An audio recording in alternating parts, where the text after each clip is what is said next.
fire on the ocean, the floating of a poison in the haze.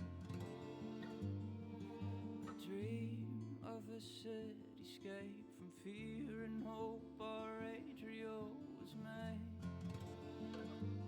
There's no time to lay in wait, we'll stay awake for the dawning of an age, living in the end of days.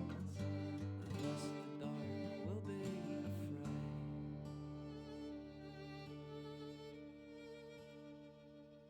Meeting in the dead of night, two ships circle and align their passing toward.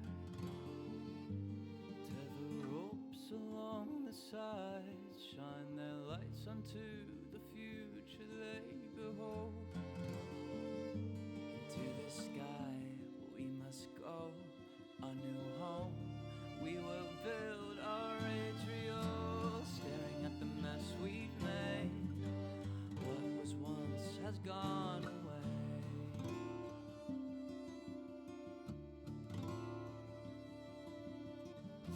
Living in the end of days, of us the dark will be afraid.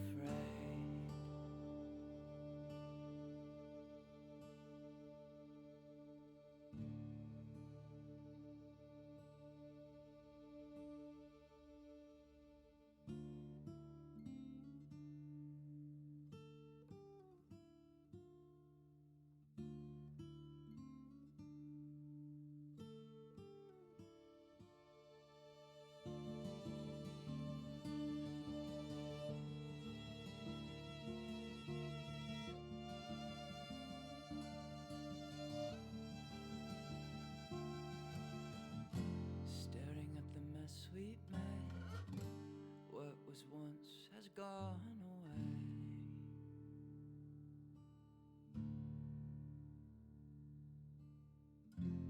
Living in the end of days, of us the dark will be afraid.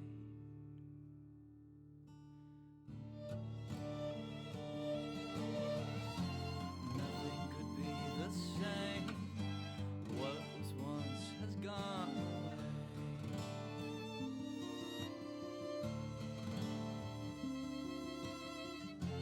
Living in the end of days, thus the dark will be afraid.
cityscape from fear and hope our Adrio was made.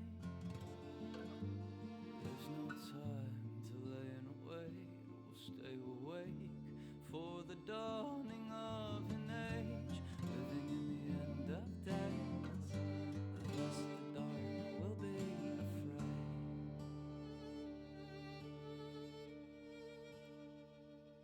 Meeting in the dead of night, two ships circle and align their passing toward. Tether ropes along the sides, shine their lights onto the future they behold. Into the sky we must go, a new home we will build our Adrio, staring at the mess we've made. What was once has gone away.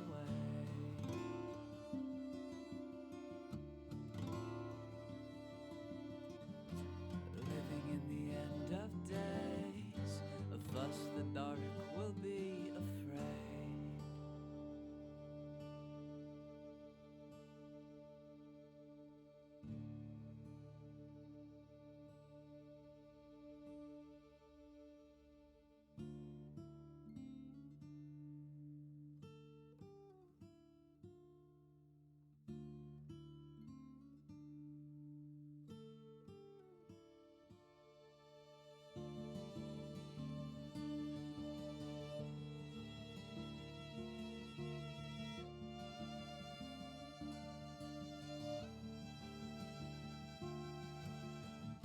Staring at the mess we made, what was once has gone away.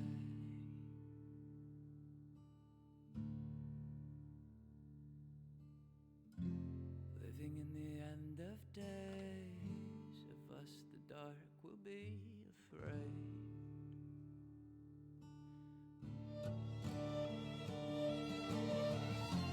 Nothing could be the same. What was once has gone away.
fire on the ocean, the floating of a poison in the hay. A dream of a cityscape from fear and hope, our Adrio was made. There's no time to lay and wait, we'll stay awake for the dawning of an age, living in the end of days. Thus the dark will be afraid.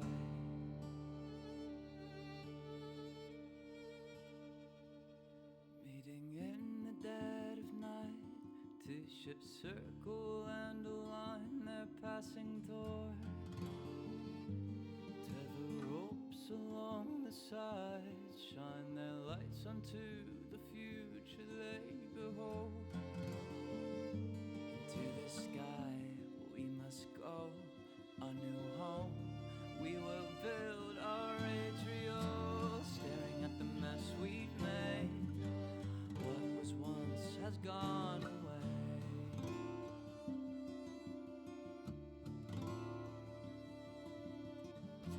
Living in the end of days, of us the dark will be afraid.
Sorry, sorry, I rushed on to you. It's all good.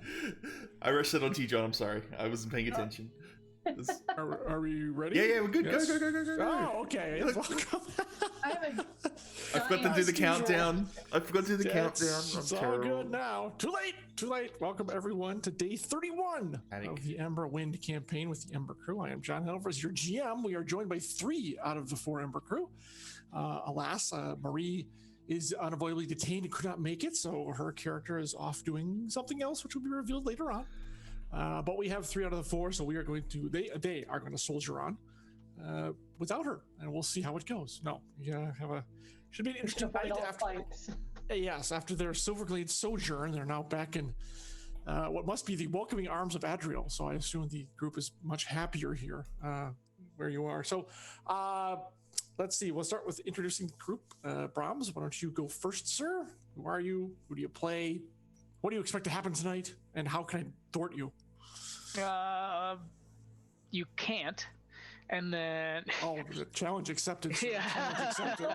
Don't start it off like that. And here's where Everest gets captured again and killed. I'm tired of chasing you down. If I recall, it was just Laureate that chased me down, if I remember correctly. And if you just put a tracker on him to find him more easily, it wouldn't have any that's what we problem. do. True. Yeah, True. exactly. But I play Everest Argentium, which is the party's ardent, basically a mage in the Emberwind setting. He's specifically a fire mage, and he this episode, I don't know. It says, family entanglements. So I'm guessing some family shenanigans with perhaps Laureate's gonna take place. I don't know. We're gonna find out. That's fair. Yep, I exactly. mean, you do know that my whole family is currently on an airship in a random location that we don't know where they are. No. I mean your actual family. Oh, yeah, that could be a possible. That could go either way. Yeah, I keep forgetting about his actual family who have high governmental that's positions good. in Adriel. Laureate prefers that.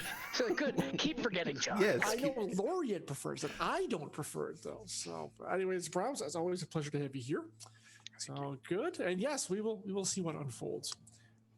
Moving on to Jennifer Brozick. Jen, once again, Savoy is herding cats, I guess, in some way, shape, or form. However, you had a little bit of a nasty shock in the Silver Glades yourself. Yes, and I'm gonna probably be very irritated at Everest every time he says that question. I'd forgotten how he ended the last. Yes, he did. She's not deigning to answer the question right now because she's currently covered in muck. Yes. One of their patrons, almost died, and I think today we have to go with Laureate to see the frickin' Nobles Council. Always a joy there. We'll see. I am playing Lady Savoy Veneer. She is in Atlanta, which is kind of like a combat druid. She is also the group mom. But as the group mom, I have a glare that causes damage, which makes me very happy. I kind of wish I had it in real life. I don't think any other kind of RPG has the ability to just stare at someone and deal damage to them. I don't know of any of that. It's only Vampire Masquerade. Don't you dare. and you dared. Well, there you go. 10 piercing. Indeed, So, yes, the mob glare. Yeah, and I'm currently sharing pictures with Echo from. Oh no, you aren't doing cat pick transfers, are you? on this. Because that'll go on forever. Oh, I'm also on a brand new computer, and it's working. Oh wow! Isn't it amazing? As long as you give it 6 months. Projects. Give it 6 months. Stop it! I will jam glare at you, Sod. I was able to get into Crimson Knight and continue my edit, so good. That's a good thing. And I am totally scattered. So if there's something else I'm supposed to say, I don't remember. Oh, yeah, other than your state is on fire everywhere. Yes, my state is on fire. It's kind of like when everybody said 2020 could die in a fire. The universe went, challenge accepted. Mm-hmm. And I think you imported it from Australia. I think the flames came over here. That's all. It's actually pretty bad. I mean, I actually literally have smoke hanging out in my house, even though I have filters and stuff like that. It's not great for the asthma for my cat or my husband. If the cat, Pharaoh, the giant one, comes in and he's breathing really heavy, it's because we have smoke and I've given him as much medicine as I dare. So, all right. Well, thank you for being here. It's all good. Well, hopefully you won't have. Well, Trent didn't have as many issues. Although towards the end of the stream on Saturday, he was getting a little wheezy. Yeah. Well, my eyes are stinging a little bit, but everything seems to be working well, and I'm actually very, very pleased about that. Good. Computer's working, eyes working, everything's all right. We're all good. Yeah. All right. Last but not least, the redoubtable Sod, who handles the AV and other connections that enable us to play this game and stream it to you lovely people. Welcome everyone on the stream. Hope you enjoy. Sorry about that. Sir? I think we did transfer the files. I feel bad. But exploited it, that's all. Yeah. Luckily for us, it was more in the border areas and outside of major cities. But still, it was so much of it that the smoke would just cover both of our. Basically, half the country was under smoke, so it was pretty bad. I don't know if you guys got any really awesome. We're getting these awesome yet scary pictures of like totally red skies. Yeah, we had all that. Posted one of Portland that just is. It's an incredible shot of a dystopian city. Like this is. Yeah, we had one. Really we cool. had it so thick in some places. But oh my god, that it was actually black. There was not enough. It was so thick that the sunlight couldn't get through, and it was nighttime at like 8 o'clock in the morning. It was pretty bad, but hopefully it doesn't get as bad for you guys. Well, we're definitely most of the West Coast. From Though California, a good thing to all say the way is up. this wet season that we have just finished.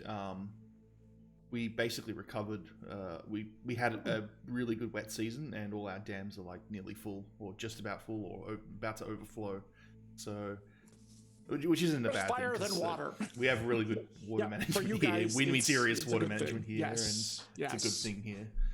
Well, hopefully that will come west too, because the West Coast is gonna need it for sure. Definitely. East.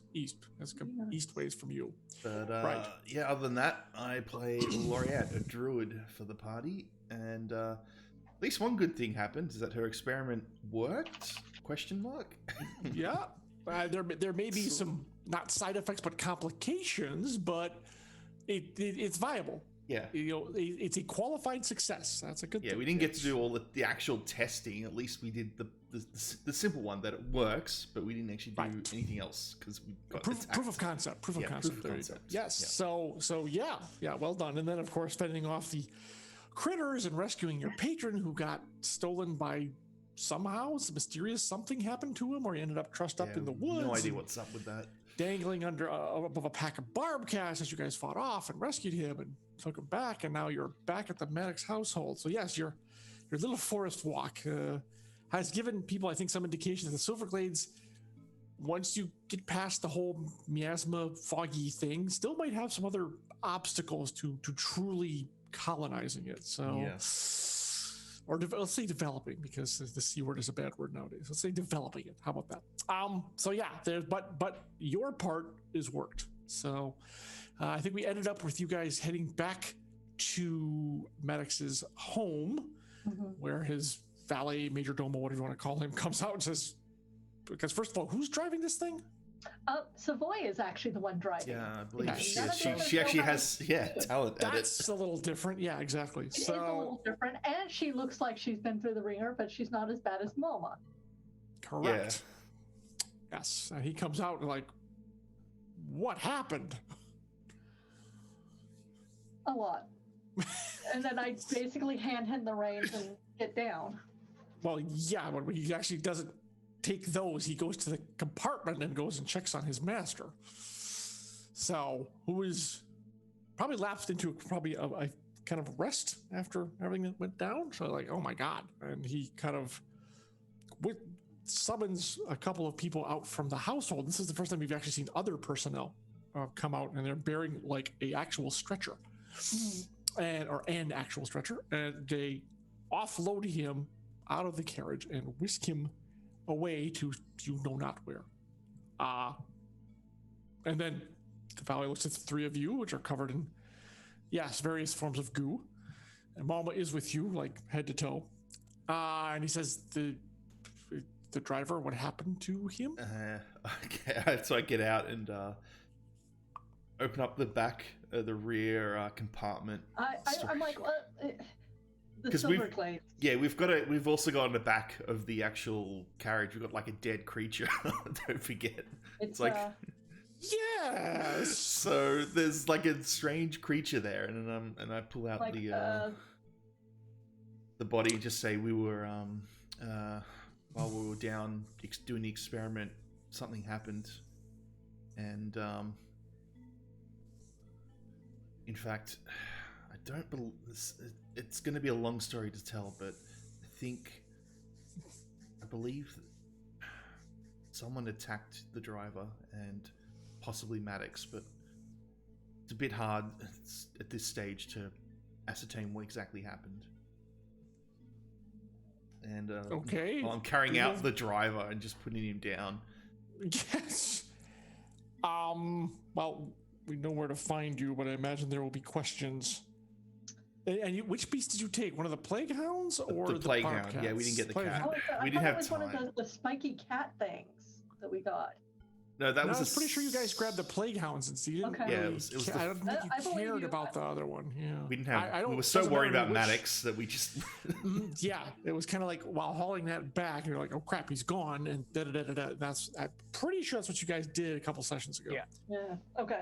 So, and he's like, "Okay, well, thank you for saving you'll need Kendrick? to, as usual, report to the council, and I believe the Academy will probably want to get their hands on this creature. This is a very first official sighting or official body of a creature that's from the Silver Glades.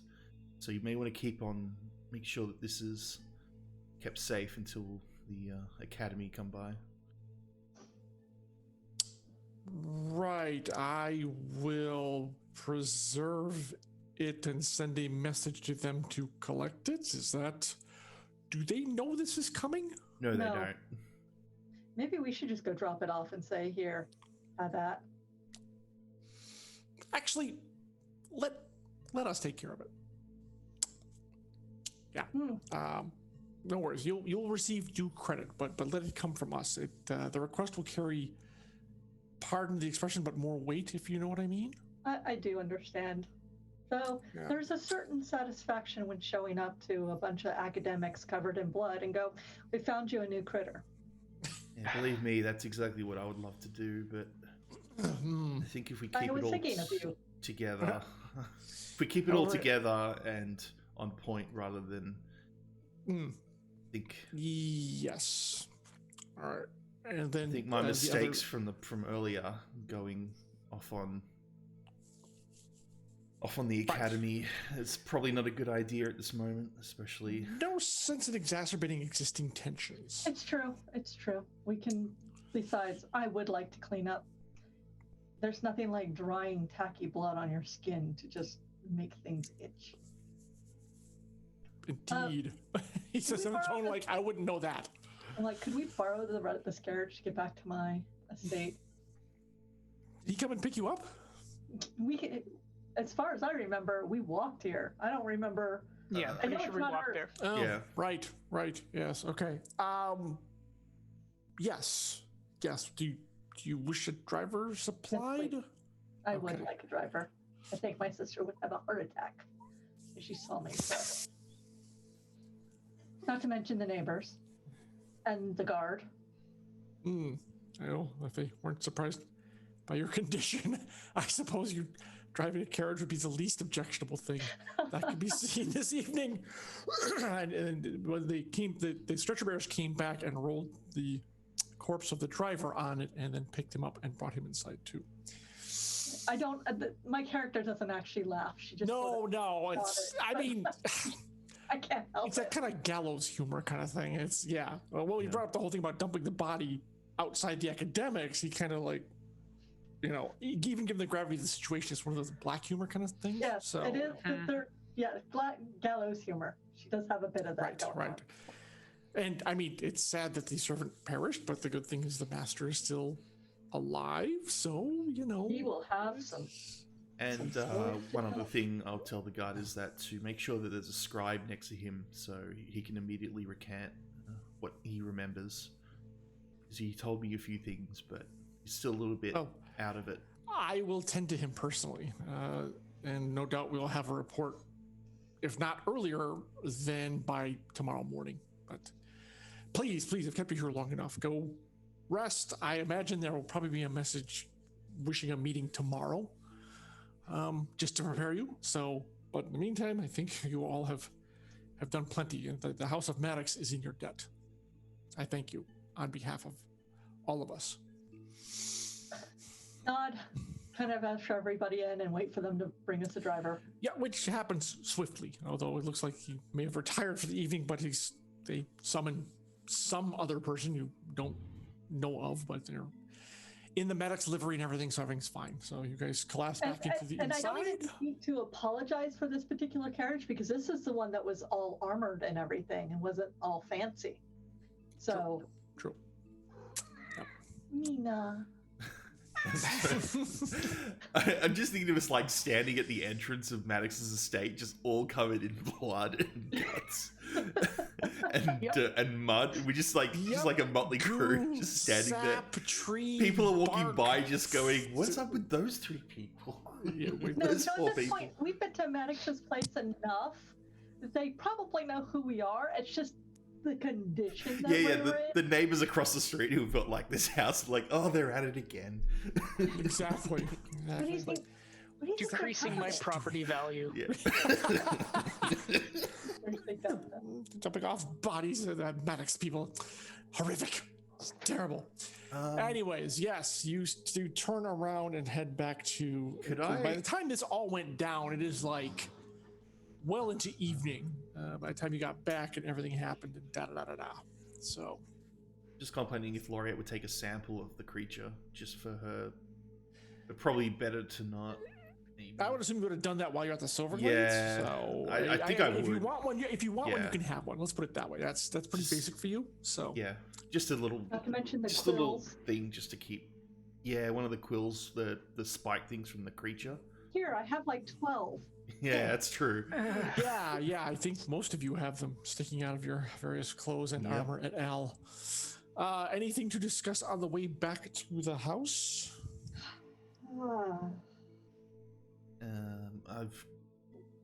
I think I'd probably leave the.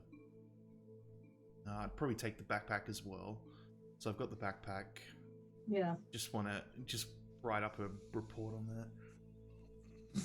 Also, you need to write up some sort of report to send to the Noble Council and then see if they need to summon us. Yeah, I think we'll all need to write official reports, just briefly outlining what happened exactly for you. I'm not going to write anything until they tell me to. You sure? This is your thing that you're responsible for. So you start, you lead, we'll follow. If you want to take us to give you notes from what our experience, we can do that. But you've got to be the main person, Laureate. This is your thing. All right. You fine with that, Everest? Yes, totally fine. Now, I can also give them a slight report on what my experience was, as the crystal was powered by magic, and that would be adequate, I would imagine.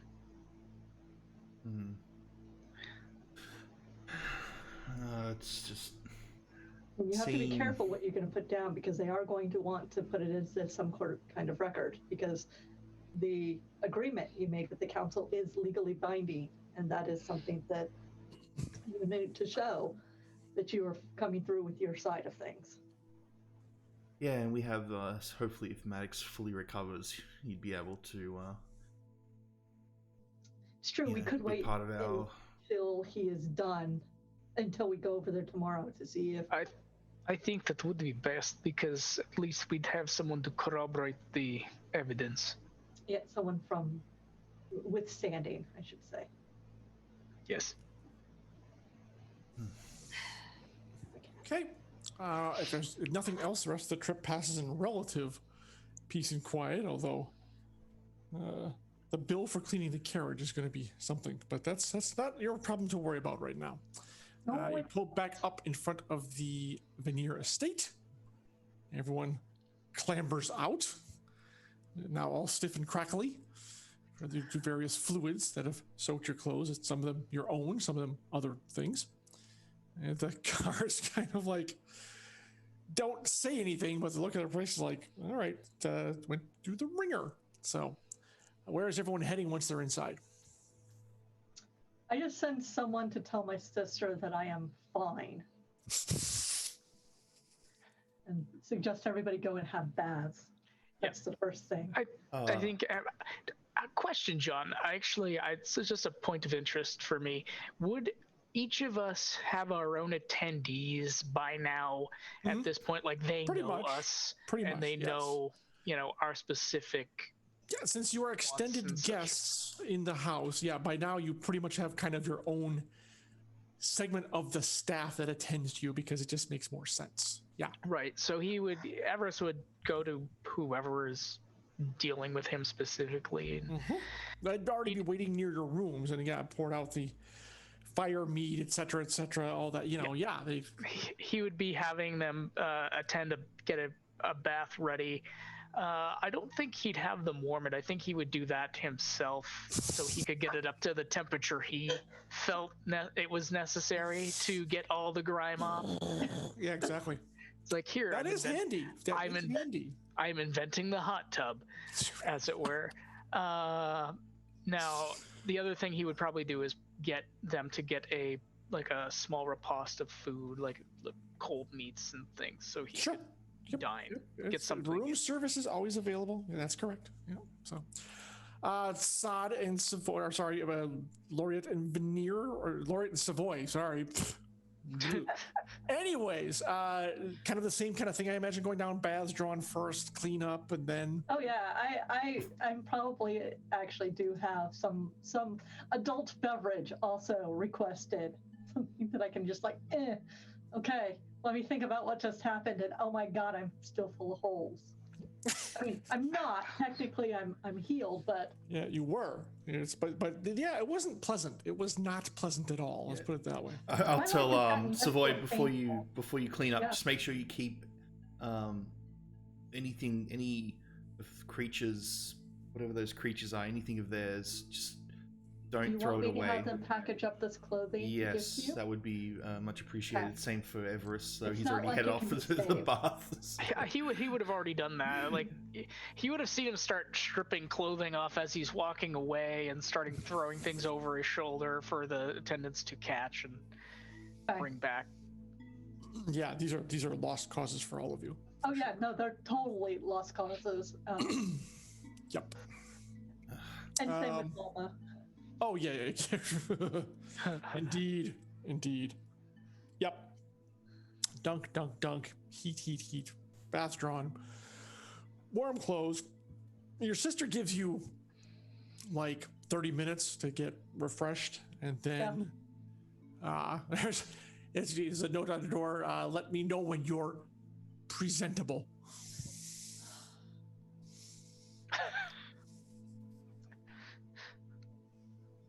Yeah, okay. Can that be never?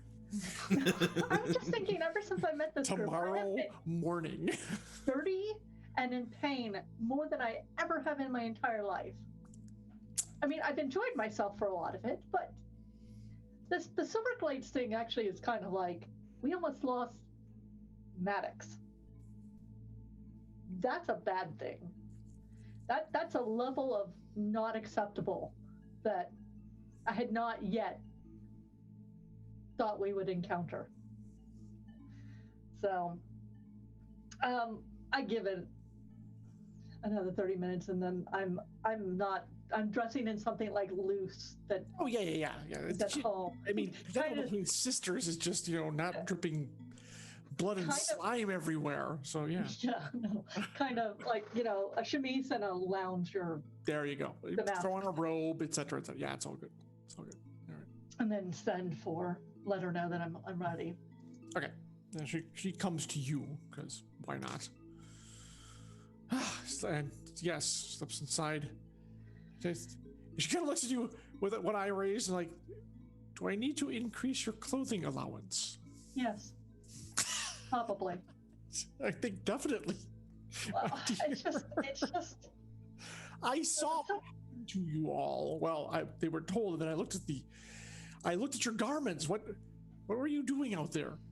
Well, we'll start with saying that conquering the Silverglades is going to be a lot more than just dealing with the miasma or whatever smoke, smog stuff that is, which might actually be aerated pixie dust. I don't know. Okay. In any case, the thing that is important is that Laureate's device worked. Really? At least on a limited basis, it worked. The problem is there are definitely feral creatures and intelligent creatures living in the Silverglades. Well, that is a problem, indeed. Describe this device to me, if you the one can. That you saw Laureate carrying. Did you see it? Did you actually have it actually out among? I thought it was always in like the traveling backpacky thing. Well, that's part of it. It's like a full on. It's a backpack with arms and stuff. Yeah. It's a backpack with like weird stick out things, and it's got like the clearly observable kind of encasing the thing. Okay. So she didn't see it with the crystal in it. She just saw the backpack. Right, but she just saw the backpack prototype device. Yep. Yeah. No, but you could tell that your sister's in businesswoman mode. Mm-hmm. And she's like, And do you describe the experiment including the damage the case took? I do say that I can't. It did take damage. I can't tell you what kind of damage it took, but it did take damage. Interesting. So part of it is the case will need to be more, shall we say, robust. Well, yes. Well, we didn't exactly expect to have plague hounds and what were those spiky cat things? They're known as barb cats. Oh, you've heard of them because reports of those creatures in the Silverglades have been. Okay. Then I said, and I'm pleased to let you know that the reports of barb cats in the Silverglades is correct. I saw the spikes left in your clothes, so yeah, which is interesting. Yes. But at some point, so these devices are going to need to be manufactured on a mass scale, correct?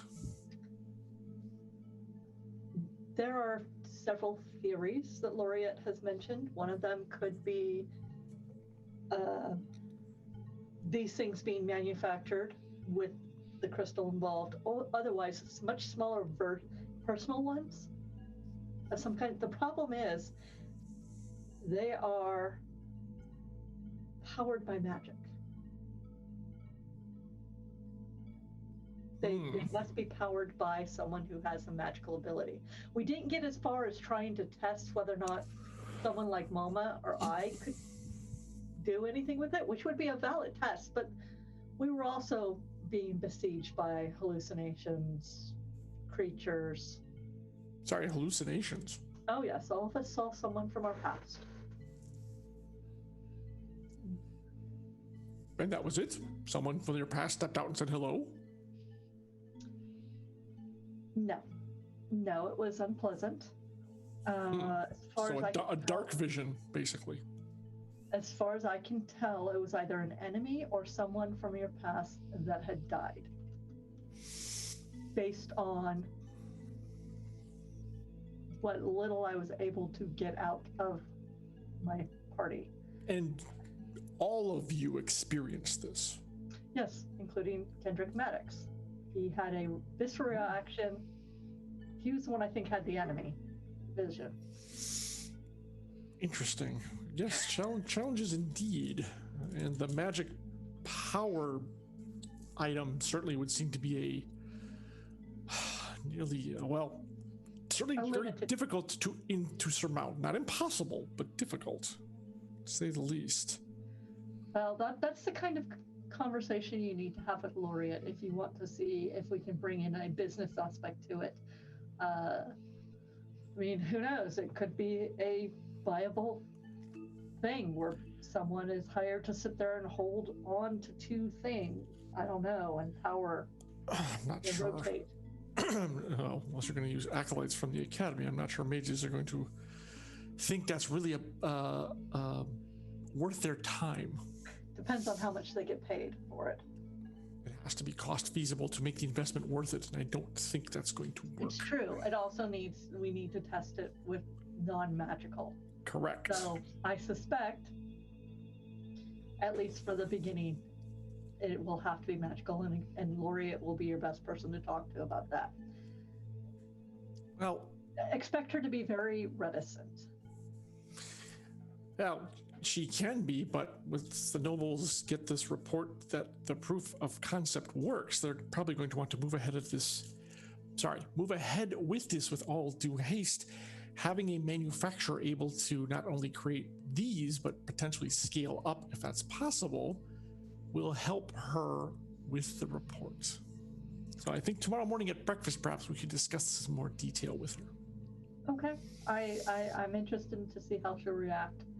She'll be able to tell you what the limitations are. I suspect there will be many, but... It already sounds like there are several, and all of them not entirely due to the device itself. Also true, but she's intelligent. She can maybe figure out a way around it. Remember, she's been doing all this on her own with no support. Imagine what she could do with full support, with the backing of even the Academy, Maddox, us. Well, from what I understand, that bridge to the Academy was fairly, not quite hacksawed off, but well, she fairly damaged. Yes, but negotiations and business arrangements and feelings are three very different things. Well, yes, as you well know. But we will see. The benefits to the city outweigh the petty feelings of any one person or even an entire department. Besides, I would expect that the Hearth Crystal department at the Academy will be very interested in hearing about this. It's entirely possible, yes. So and also, whatever is going on with it might involve crystals, or a proliferation. Many. There's a word that means many, but right now I have had a day, and I cannot think of that word. Might be your adult beverage has something to do with that too. All right, I have probably kept you up late enough. I should leave you to your well-earned bath. I'd like you not to go near the Silverglades to begin with. I had no intention of doing so. Okay, good. That is what I have you for, dear sister. Yes, I just would really be much more comfortable if I knew you weren't going to have to deal with any of that for now. That's what I have people for, including relatives. I have my hands full of running business, which has been up significantly even since that regrettable incident at the Starlight Gala. Yes, apparently our furniture was still a hit, so we've had several new orders come in that have led me to increase operations. It would be nice to be able to use some of the forests of the Silverglades too, but that in and of itself is going to be... If it has been marinating in this miasma, I have concerns. I'm sure Devin would too, so... Yes. Well, I mean, on one hand, it is... being able to log certain areas would certainly cut down on our transport fees, considering we're bringing in from Summit and other places at exorbitant cost. So being able to bid for the timber rights for certain areas would be very advantageous for our family. I trust you, of course, understand that. Yes. So any influence you may be able to bring to bear, whether it's through Maddox or other families. I think Laureate is the one who already arranged that with the fact that Maddox and you get first rights into it. I can check with that. I would not think the nobles would allow that kind of a sweetheart deal to go ahead. It is too dangerous for them to be dealing out these favors willy-nilly. But as that'll be another topic we'll discuss with her in the morning. Yep. Yes, but coming back alive, of course, is my primary concern, but also it seems like you've garnered some very valuable information on the region. It's definitely going to be very interesting and extremely dangerous for a while. Quite.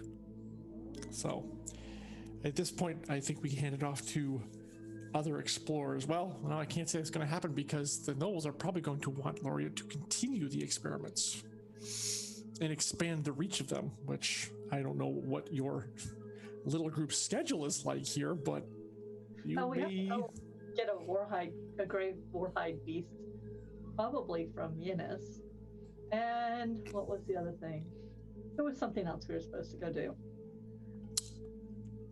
Going to Yinis. Well, they're currently at war.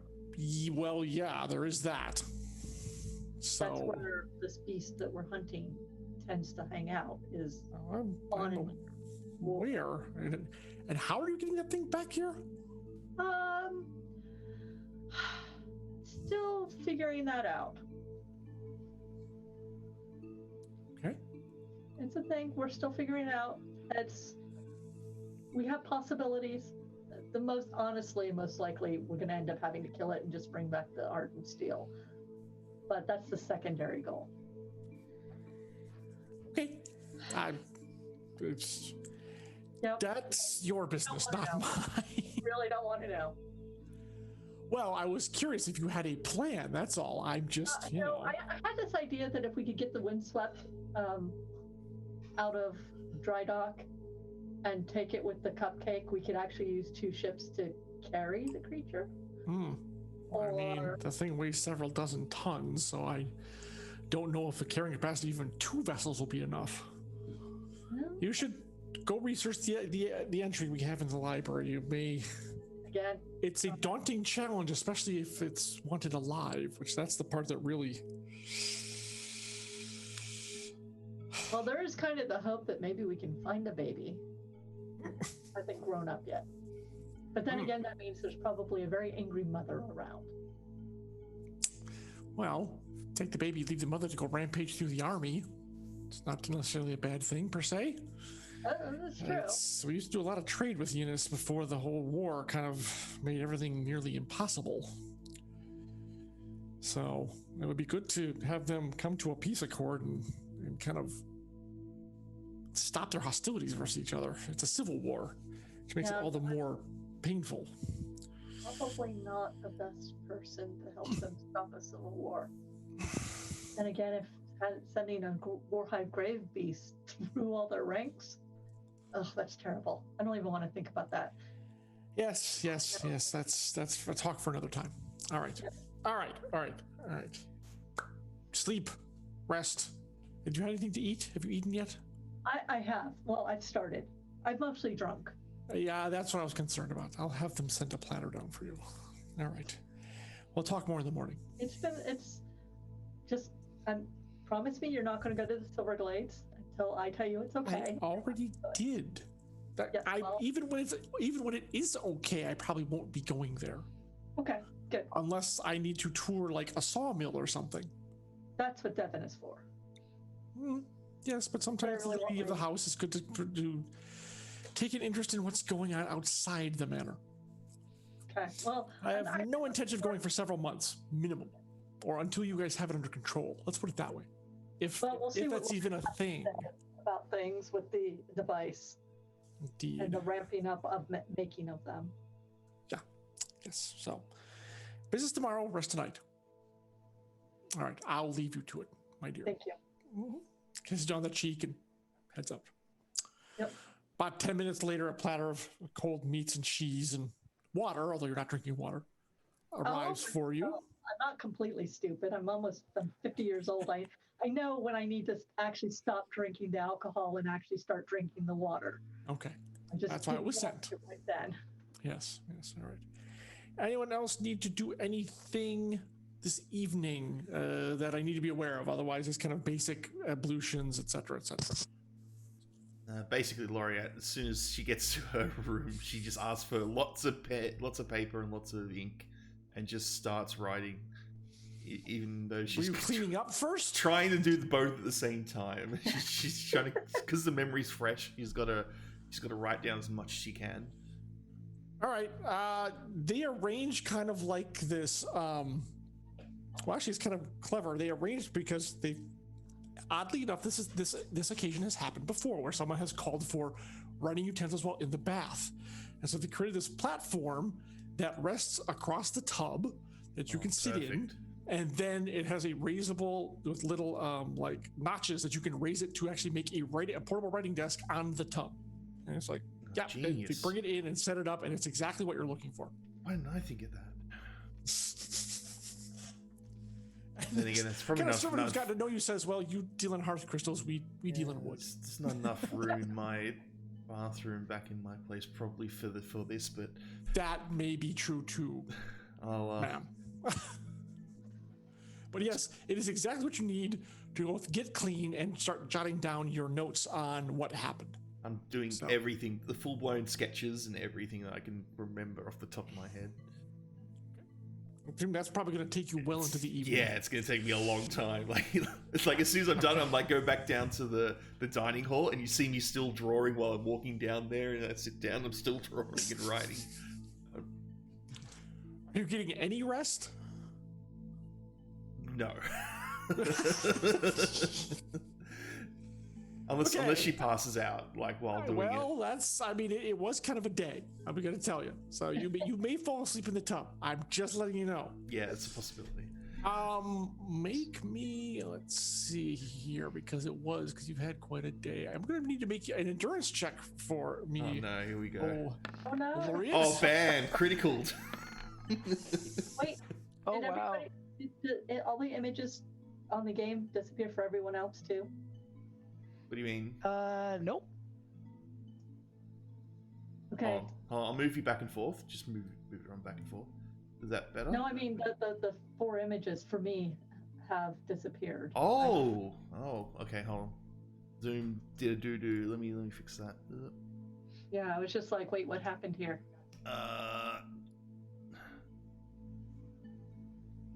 There we go. All right, sorry. Zoom was zooming. There we All are. good. Okay. All good. My apologies. Yay! It wasn't me just being like, oh, new computer problem. Okay. So I criticaled it, John, and You're muted. John, you're muted. oh, Yeah, technical problems. There we go. Okay, I'm back.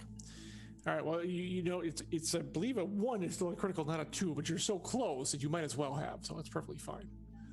Yeah, you work through the entire night. The tub water grows cold. You don't really notice until they check back in on you, and then you move to like the desk and just writing everything, animal sketches of the device, the test, your interpretations of it. Now, do you put in everything that happened in the silver plates? What do you, if anything, do you leave out? I would put everything, even things that were told to me. Okay, including that you almost lost Maddox. Yes. Okay. But right. but I would definitely note that the way that Maddox went in, and he was tied to a rope and all that, that's not a natural occurrence. Like that someone had intentionally done that while we were doing this test and may possibly be trying to sabotage it.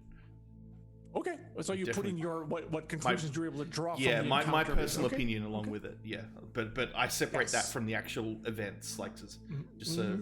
Appendix 1, Maddox is kidnapped. Not really kidnapped. I would say that someone possibly may have been trying to ruin this test for some nefarious reason. Yep, I'll agree with you there. Okay, all right. So you pretty much work throughout the night, and since you made your check, you are able to push through. That is going to inflict a level of days on you the next day, because you are now been up for pretty much 24 solid hours. There's been a lot of activity, both physical and mental. So it is going to start to wear on you. Yeah. Just letting you know. That's fine. Okay. Every little all right, Everest, matters. did you have anything else you wanted to do during the evening? Yeah. So when he gets back to his room and he's bathed, or he's still bathing, and he's eaten something at this point and drank. He's been drinking some firewater. What you see when you zoom into the scene is he's sitting there in the tub, and like his nose is like this over the just kind of the rim of the tub, and you see him having one hand out, and he's like lighting you see a flame lights, it goes up. A flame lights, it goes up. And what he's doing is he's practicing a new spell, which is he's taking the energy from that fire, and with each removal of it, he's transferring a bit of it to himself to imbue its energy into another spell that he's going to cast later. And during this period, he's sitting there and he's kind of muttering to himself. He's like, I have all this power. I am able to change the air around me. I am able to affect it and ignite it to such a level that it bursts into flame, and I can snuff it out at the whim. And I have all this power. But she was married? There are some mysteries even in this universe that I will never understand. I will never be able to grasp them, and that is absolutely one of them. Really? Oh my god. He's doing it by himself. It's not like he's. I love it. I know, but is it so hard that she was married? She acts like a mom already. I mean, legitimately, I think in Evers's mind, yeah. I think legitimately he just cannot. He cannot see that in Savoy at all. Just the manner in which she carries herself, the no nonsense, the matter of factness, all of that. He just cannot get around. There may have been an intimate side to her, and it's just he's having a very hard time, like, getting that in his head. I am happy to have shaken his world. I mean, he can freaking conjure fire, but the fact that Savoy might have a soft side. Yeah, he doesn't get it. He doesn't. Pretty much. It's just. Y'all don't know her background. You don't know what she's been through. People. I mean, that's the point, right? Is he just doesn't understand. He's completely in the dark on this. A brand new facet to her that is puzzling him. Yes, indeed. Exactly. And I look forward to the conversations to come on this in due time. Yeah. Of course, at the end of this, so he has this whole monologue with himself, and then of course he reaches over, still like this in the tub, and then just carves out another etching on his skin, and then seals it shut, as is his custom. Ow. Indeed. All right. Yes. So the mysteries of fire are unlocked to you, but the mysteries of the human heart apparently remain still elusive. All right. That sounds like Everest. That's on point. Yeah. It's on brand for sure. Yes, for sure. Pretty much the evening, kind of. Yeah, that's basically the evening. Magic practice and puzzling over certain things. Yeah. Yeah, exactly. All right. Unless there's anything else anyone wishes to do, we will say the rest of the night passes uneventfully. No, that's it. I'm happy. Okay. I'm busy riding away. Bleary-eyed in the morning. Yeah. All right. Morning. Dawn breaks, etc., etc. Everyone gets up. Some of you have already been up. Are they going to find you in the dining hall early in the morning again? Probably, yeah. Still riding away. There's a good stack of maybe about 50 or so papers, maybe more. Just still there, riding and dreary-eyed. Okay. All right. Yeah. Okay. So, yeah. I assume everyone's rising, doing whatever they need to do in the morning, and then heading down to the hall for breakfast. Unless, Everest, same with you. He wouldn't have anything. I think in his mind, he'd still be going, I don't understand. You have to fall asleep at some point. Yeah, no, he would have fallen asleep and then would have woken up and I just don't understand. This is going down to the dining hall kind of thinking in his mind, like,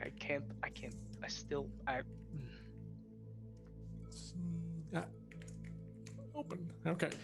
All right. So you all assemble in the hall. Shannon is the second one in. Should be the first, but that wasn't the case.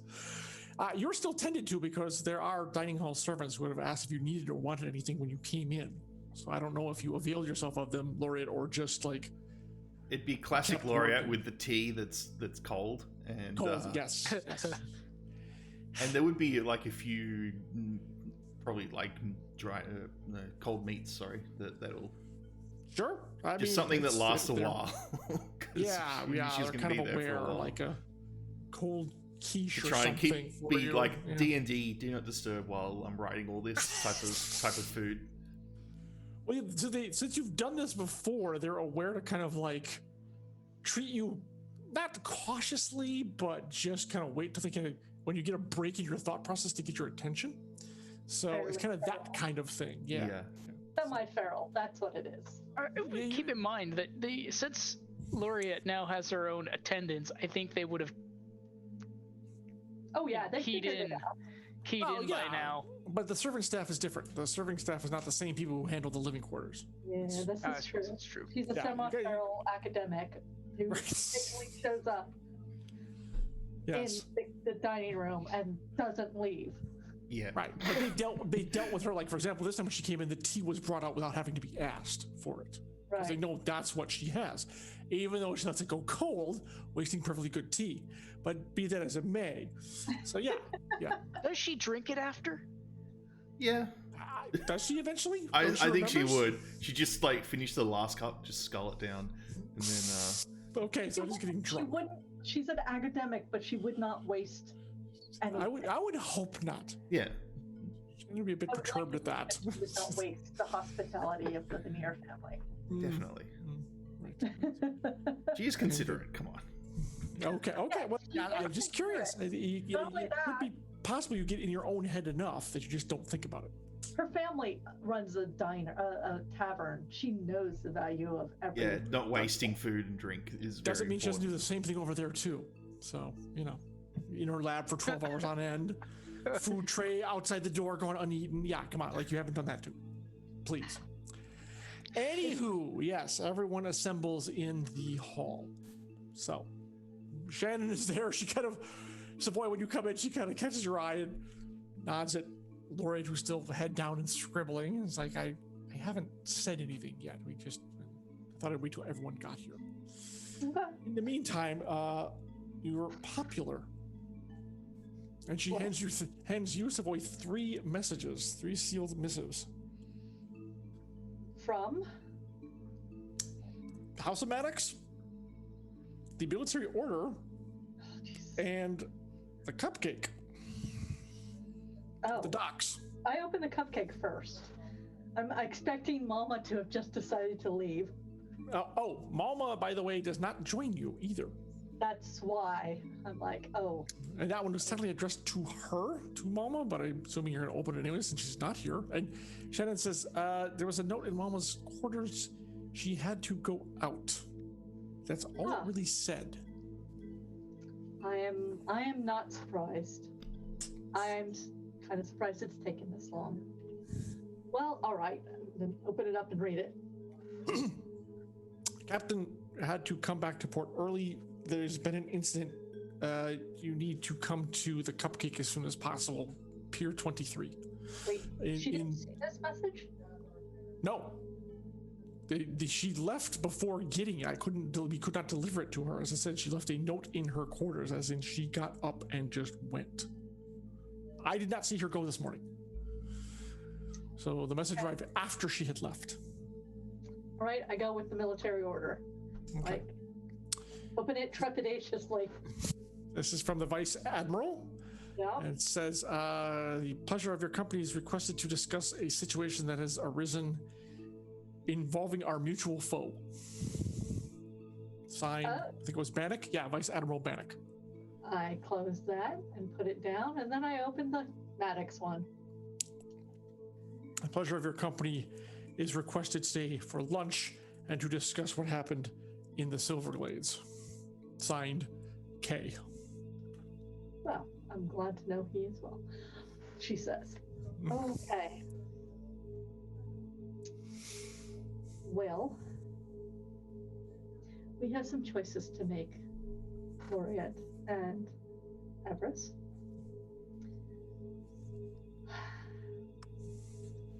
And we have to make them around the lunchtime meeting with Maddox, who apparently is doing better. That's a plus. The problem is, Mama left before she received this message. Cupcake's back, and there was an incident. So what I would like to do is send someone there to go find out what the incident was, while we possibly deal with this one. And I hold up the one from the guard. This one, both of you are interested in. Yes. In specific. There is apparently some information on our mutual, I read it, enemy is what is it? Mutual? Foe. What is foe. Our mutual foe. So the question becomes, do you want to do that before or after we go see Kendrick? My vote is for before. I think it's more pressing. I look at my sister. I know you had something you wanted to discuss with Laureate. Well, I mean, as long as we have the chance to talk before the report goes into the nobles, it doesn't necessarily, if you have business to attend to that is urgent, this can wait. All right. But I don't think it would take very long. I recommend, Laureate, that you have a conversation with my sister before we leave to go see the guard, while I write a note with the courier to send to the cupcake. If you want to talk to me, just talk to me now. Okay. Well, you seemed very intent on your work. I did not wish to disturb you. And I'm like, counter papers. I said, I think this is our official report. That's the information on the creatures, and I think, and then this stack here. So it's like out of the 50 papers, it's like this is about the cage that I made. That some ideas. Yes, the cages is what I wish to speak to you about.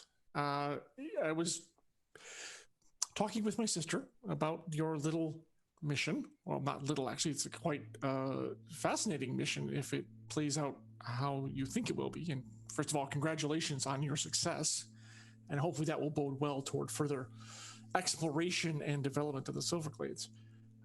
However, it came to my attention that depending on how these devices are going to work, at some point you would need to manufacture, well, many of them. Correct? Assuming we have enough crystals to spare, as they need to be power hard crystals, you know how rare those are to obtain. Indeed, but one step at a time. And the other question is that, and I assume you have the backpack with you probably, right? Yeah, it's in my room. It's like heavily damaged. Oh no, wait, no. If I'm working on the stuff here, I'd be working on it here, so it'd be here. It'd be on the ground, just like completely, parts of it just heavily damaged. Right. So the cage needs to be reinforced. That's another matter. The other question is that device scalable? Can it be expanded to cover a larger area? In which case, a larger cage would need to be built for that version of it. In theory, yes, though you'd need a crystal large enough to power the area if you wanted to make it a larger the magical ability that my sister said unless you have to activate the process. Yeah, unless you have like a series of smaller areas and they're all attached to one location. Well, there's many ways to address that. However, I wish to offer our house's services in constructing those various devices. Well, I sort of agreed to let council work on all of this, so I'm not sure if I'd need council approval as per the agreement. And I think Maddox would probably want to have a say in this as well. I'm just making our intent known. I have no problem if they want to put it open to a more egalitarian bidding process or what have you. I just merely thought that having the inventor of the device itself, having them on our side might give us, shall we say, somewhat of an advantage in the negotiations. Well, I haven't thought that far ahead yet. How about I let you know?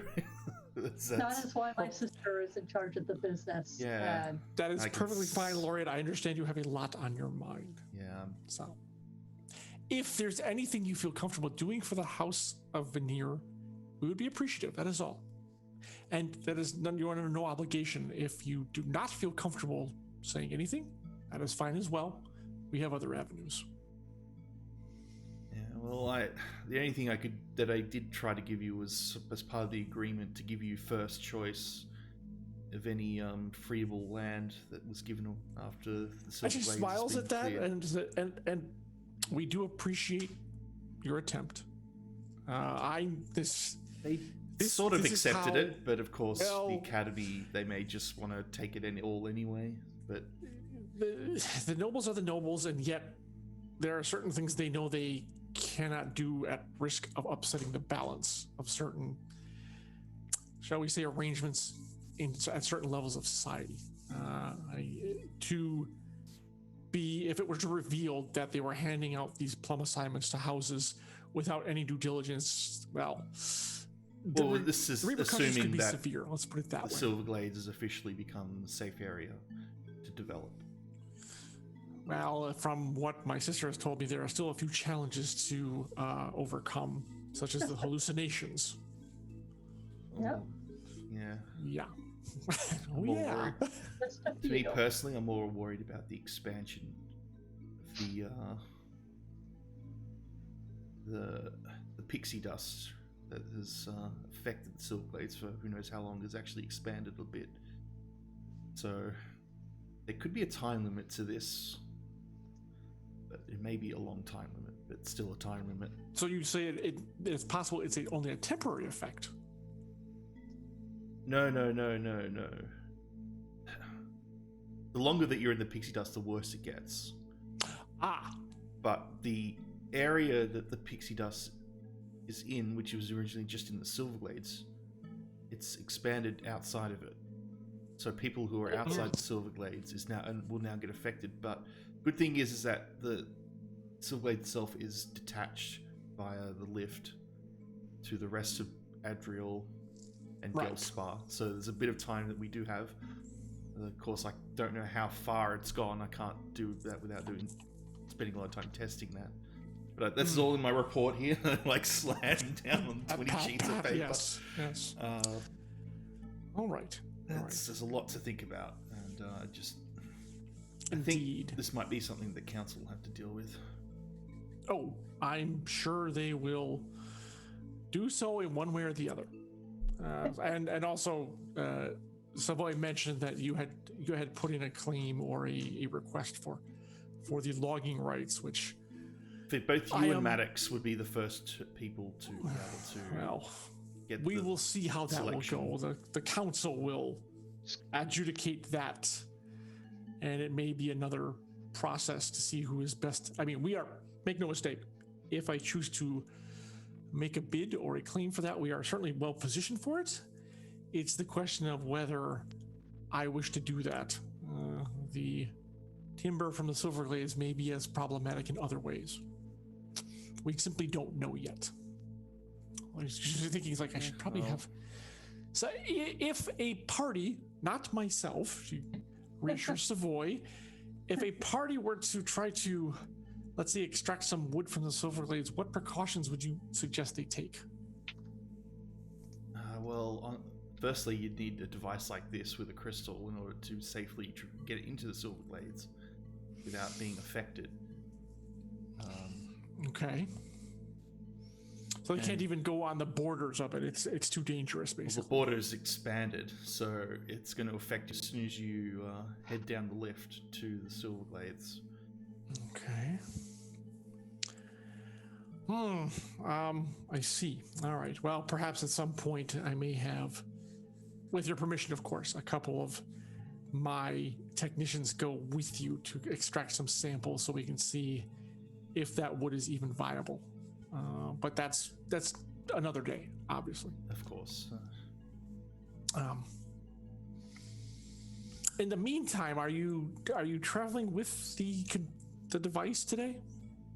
Probably just leave it here for now. You can, if you want to have a perusal of it, and I've got my notes, even though they're fully got the encryption on them. But measurements for reproduction. It's got like the different diagrams and measurements and stuff like that, but it doesn't have like exact explanations of the technicals. Right? No, exactly. Now, with your permission, I would be very interested in having some of my people take a look at just the dimensions of the physical device itself. We have no desire to get into its inner workings until such time as that becomes feasible. If you can think of a way to improve the protective cage, that would be a great start.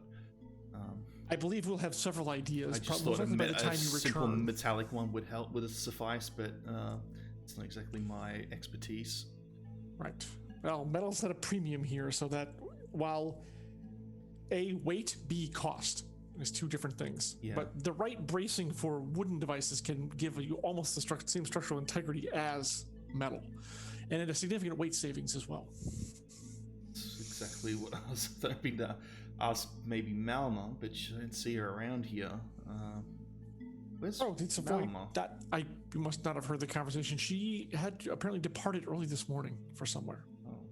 She left before she got the message from the cupcake, which means either she's now in the middle of whatever is happening there, or she's off doing something else, which is why I need to send a courier to go find out what's happening, what the incident is. Yeah, I think that's probably best. If she's run off to do something, I mean, like, it's a bit hard to try and find her in Adriel by ourselves. I don't know, she tends to stick out. But it's true. You do have a point. We've got too many other things to do than go looking for Malma. She knows where we are. All right. Well, I'm ready to go. I kind of like get up and very staggerly, just like my whole body is stiff, and you see Laureate like doing stretches. Yeah. Like, oh. All right. So what is the plan? I'm not quite sure I follow as the group. I believe we're actually going to see the guard first on the way to see Maddox. I believe that. Okay, and you're sending a courier with a reply to the cupcake note. With a reply and a request for more information. Yeah. Okay. All right. Let's see. Because it's entirely possible that Mama's there with the cupcake now. It's also entirely possible she got on the ship and left. Excuse me. All right. Not that I think she actually would. So we need to find out what the incident is, and if we need to hurry up and find Mama to deal with said incident. All right. I wonder if Mama wrote down that name. I can't remember the name of her first mate, and I don't think so. I don't have written it down somewhere. Saad, did you write that down somewhere? Let me see. Let me check my notes. Let's see. Alexa? No. 8 billion notes. Let's see. The name of her, it would probably be in the... I thought it was in the notes, but I don't see her. We need to put down her crew. To jumping off the bridge, that thing. Yeah. Yeah, I'm trying to find it. Let's see. Right now I want to say Alexa or Lexi or... No, that's something else entirely. Maybe. I just don't know. 16th. Nope. Other stuff. Oh, wait. Here's something. Let's see. Eunice. Now, Eunice is on here, but not anything else, it seems. So, no. All right. Anyways, we'll just say the first mate for now, and we'll get the name later. Pretty sure Marie has it, but she's not here. Yep. Okie doke. So, all right. So, the party is going to the Order, and then to lunch with Maddox, and then a courier is going down to. Okay. And I will have the courier bring the message back to the Vinier household, because honestly, I don't want them chasing us around the city. That's probably fair. Yes. Okay. All right. So, message is dispatched there, and then you guys are off to the military order. Yep. All right. So, head carriage or walking? How far?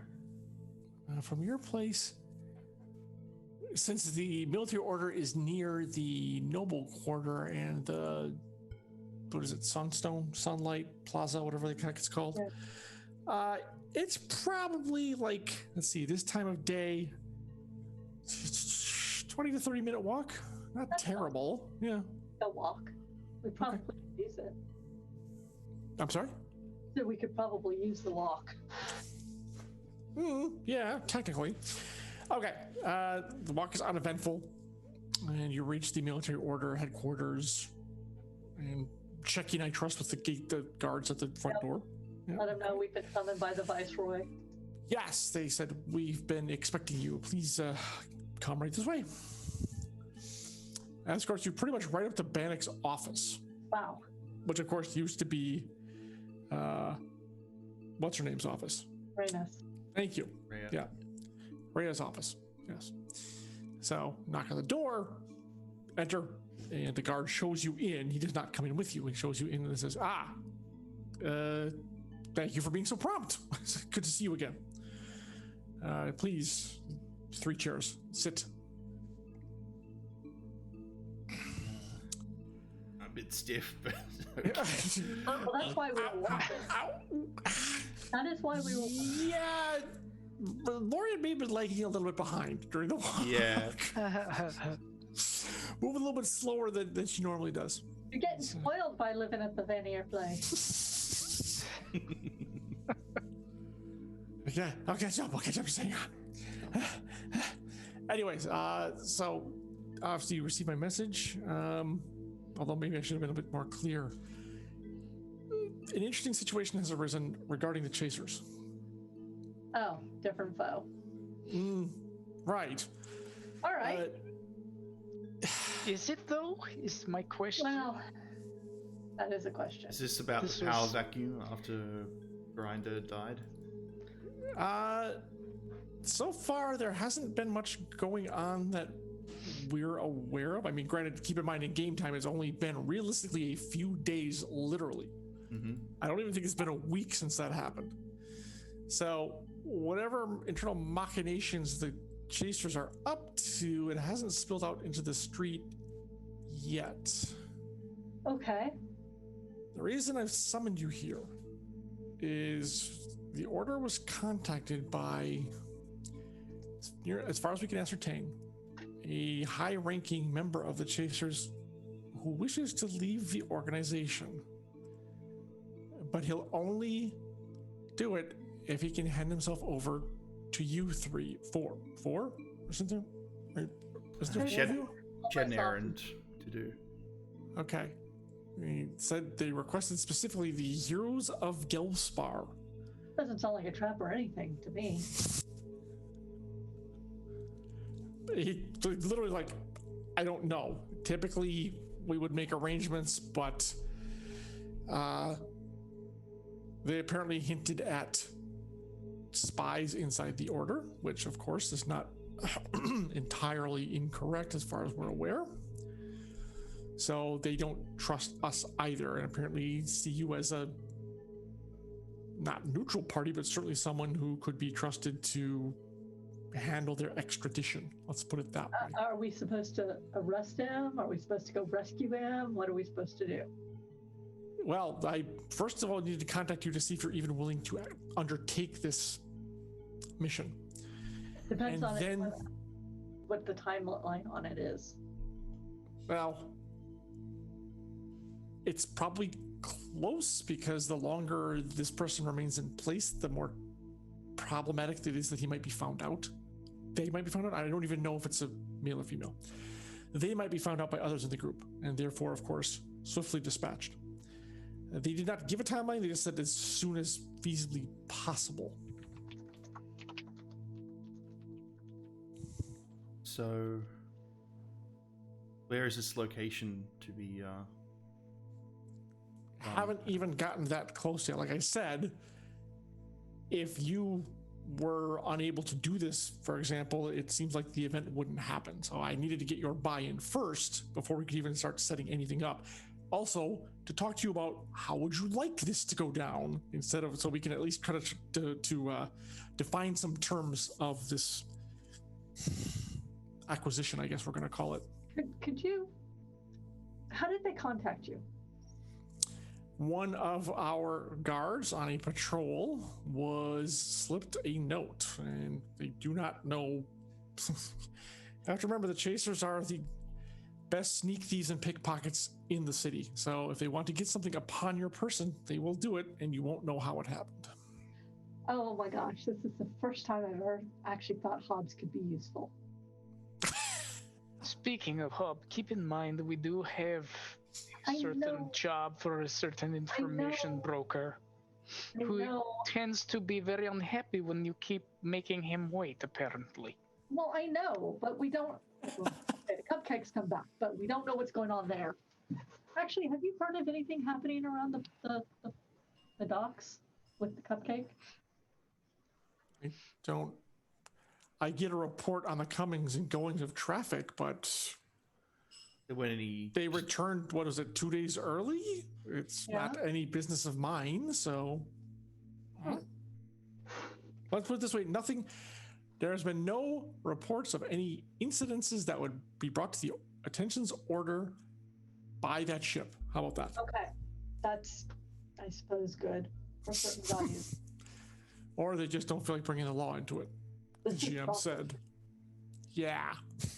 Oh man, do we really want? I mean, Lady Veneer, your supposition, and that's exactly how we're going to it, is this is quite probably some sort of trap. I would be remiss if we did not put that on the table. Yes. Even though, be that as it may, if there's even a potential chance this is real, to have someone high up on the inside who could tell us what is going on, we felt it was at least prudent to put it in front of you to see what you may have thought. Do we have a name for this person? Or a code name for, or anything? No. Prudence says this is phishing, and the answer should be no. But I'm not the one who can say that. And I look at you two. I'm like, you're the ones who have been most affected by the chasers, so. Here is the problem. We don't have a lot of knowledge. Whereas someone who has been on the inside of that organization may be able to dismantle it one by one, brick by brick, so to speak, if they are able to switch sides.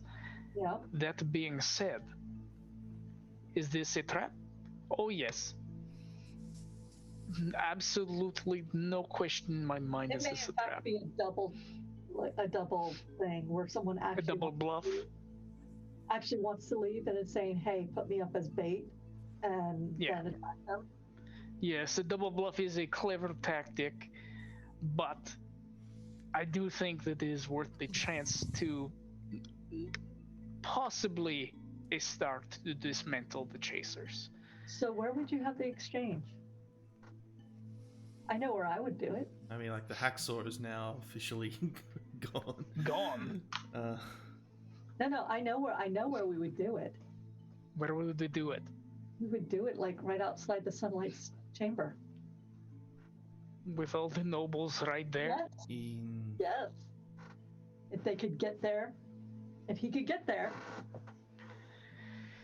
that would tell us something very important. One, if they could do it. Two, if they have the power or the moxie to actually try and spring a trap on us right outside the nobles. No doubt they have the ability to do that. Oh, I am aware they have the ability, but if they do it there, the nobles have already said they would help Laureate. So, and that is to bring the chasers to heel. So if they attack outside the Sunlight Chamber, it'll either say we have the power to defy you, or it'll say we're crazy enough to do it. I would say it's the latter. The thing is, though, if this person's claiming, what's the exact wording that they claim? Is like some kind of spies? Is that? No, basically they wish to defect. They wish to leave the organization, but are looking for protection from said organization, which makes perfect sense.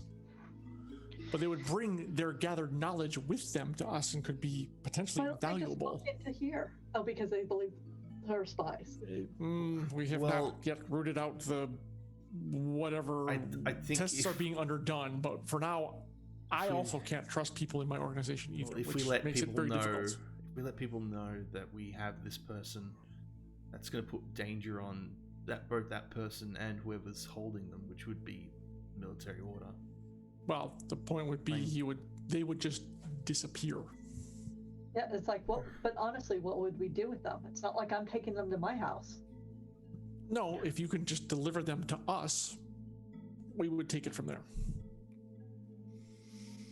Even despite the cracks in the order's facade, there are people I know whom I can trust to, even if I take it upon it myself, whom I can trust to keep this person safe, as or at least until we've gotten as much information out of them as possible, and then set them up elsewhere, possibly outside the city. Mhm. I think it's worth a shot to do this. But Do you have before we do this, I want to bring something to your attention, Bannock. With the power vacuum being in place as it is, you're well versed in Ixis's ability to infiltrate the chasers, and she is potentially a part of that group, or at least working in tandem with them. We were operating on that supposition, yes. What if she were to step into Grinder's role? She would have unfettered access to an incredible amount of information, and potentially it would be deadly to the entire city. Right? The danger level would rise exponentially. Would she gain control of such a group?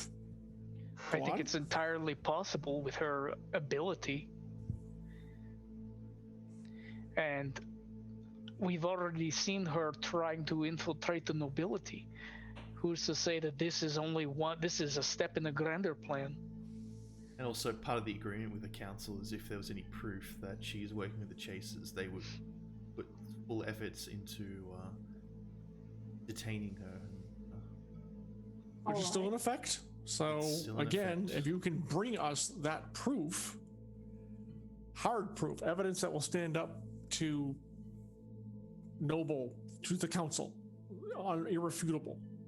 But eyewitness account isn't enough.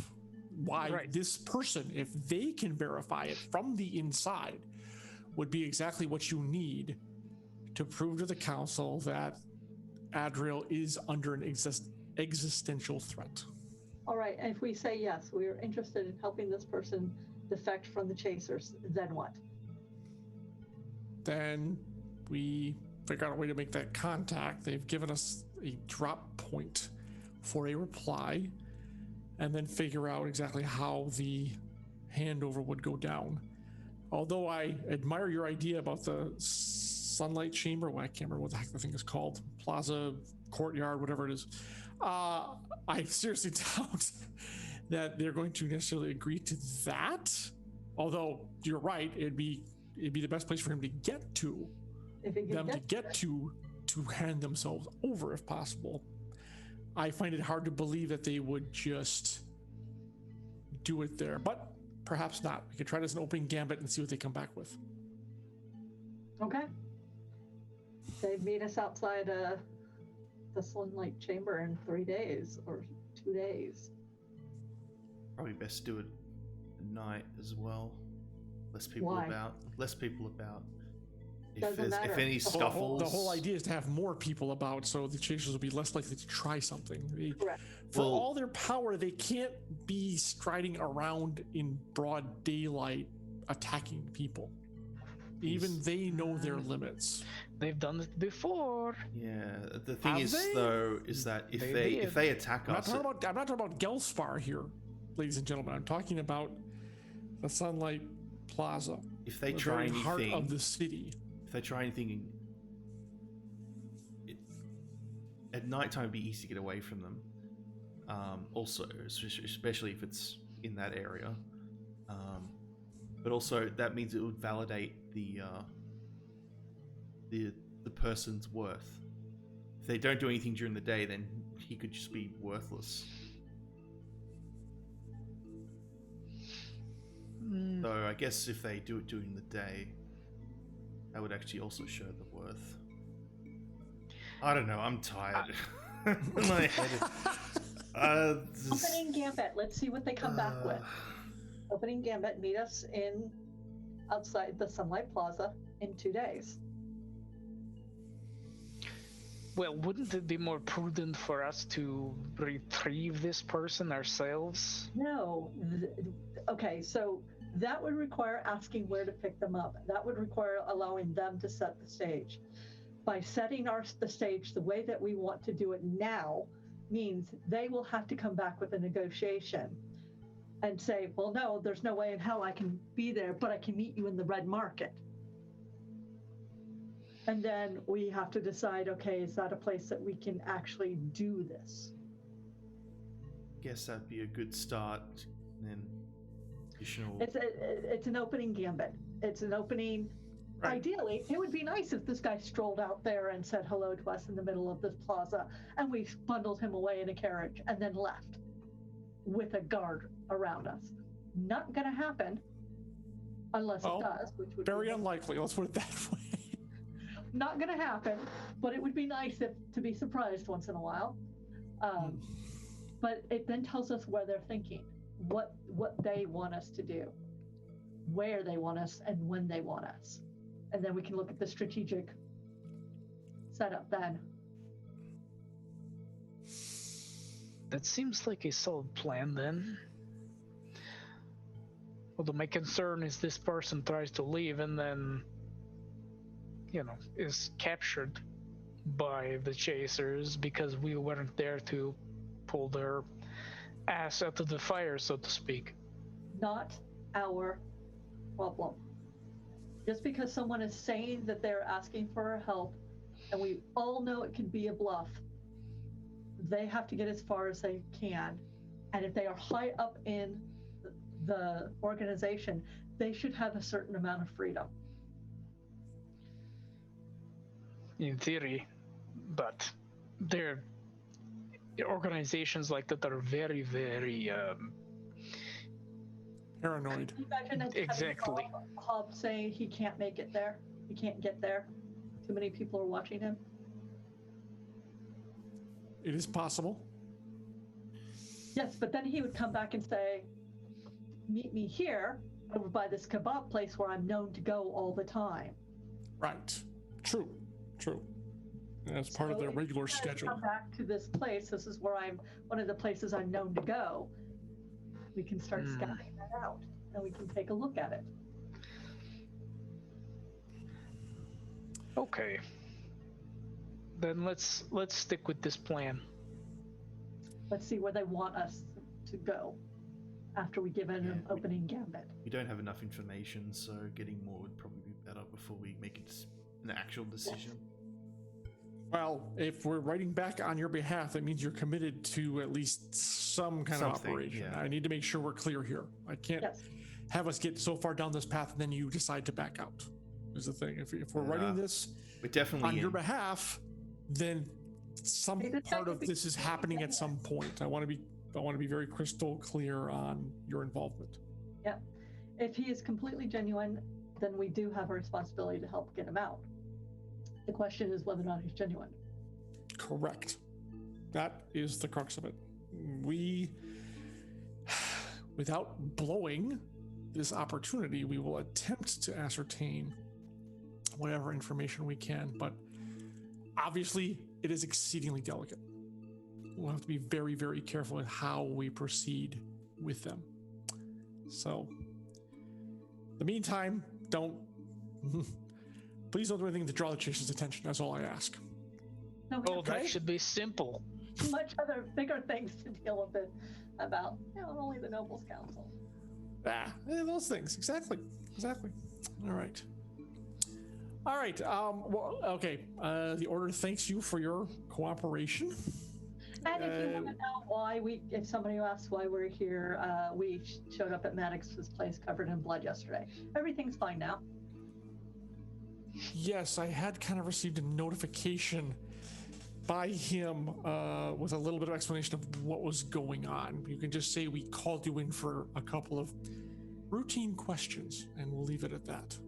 Where would we be without routine questions? And I'll pull out my stack of papers. I'd have a lot less reports to write, that's for sure. Yeah, so I pull out the whole stack and go, we'll be reporting this soon. Okay. I hope the trip, or whatever the goal was achieved. You just mentioned the Silverglades. This is something I don't really need to know any more of until I need to know more about, if you catch my drift. You will probably soon. I'll say that now. Just be ready for it. Just be ready for it. Oh, yes. I can tell you, however, the council is awaiting that. He nods at the report with great eagerness. So I'll leave that to you. All right. we will draft a reply. We will drop it off, and of course, it will be watched. But knowing them, they'll probably have ways of getting out from under that. We'll do our best to see if we can at least get a mark on the messenger minimally, and go from there. All right. We don't have high hopes of it. Like I said, they move in and out. It's funny you mentioned the red market. That's where the drop point is. So, of course it is. Which makes perfect sense. Crowded bazaar, always busy, etc. Its own rules. Exactly. We will keep you appraised of how the situation develops. Are you traveling outside the city anytime soon?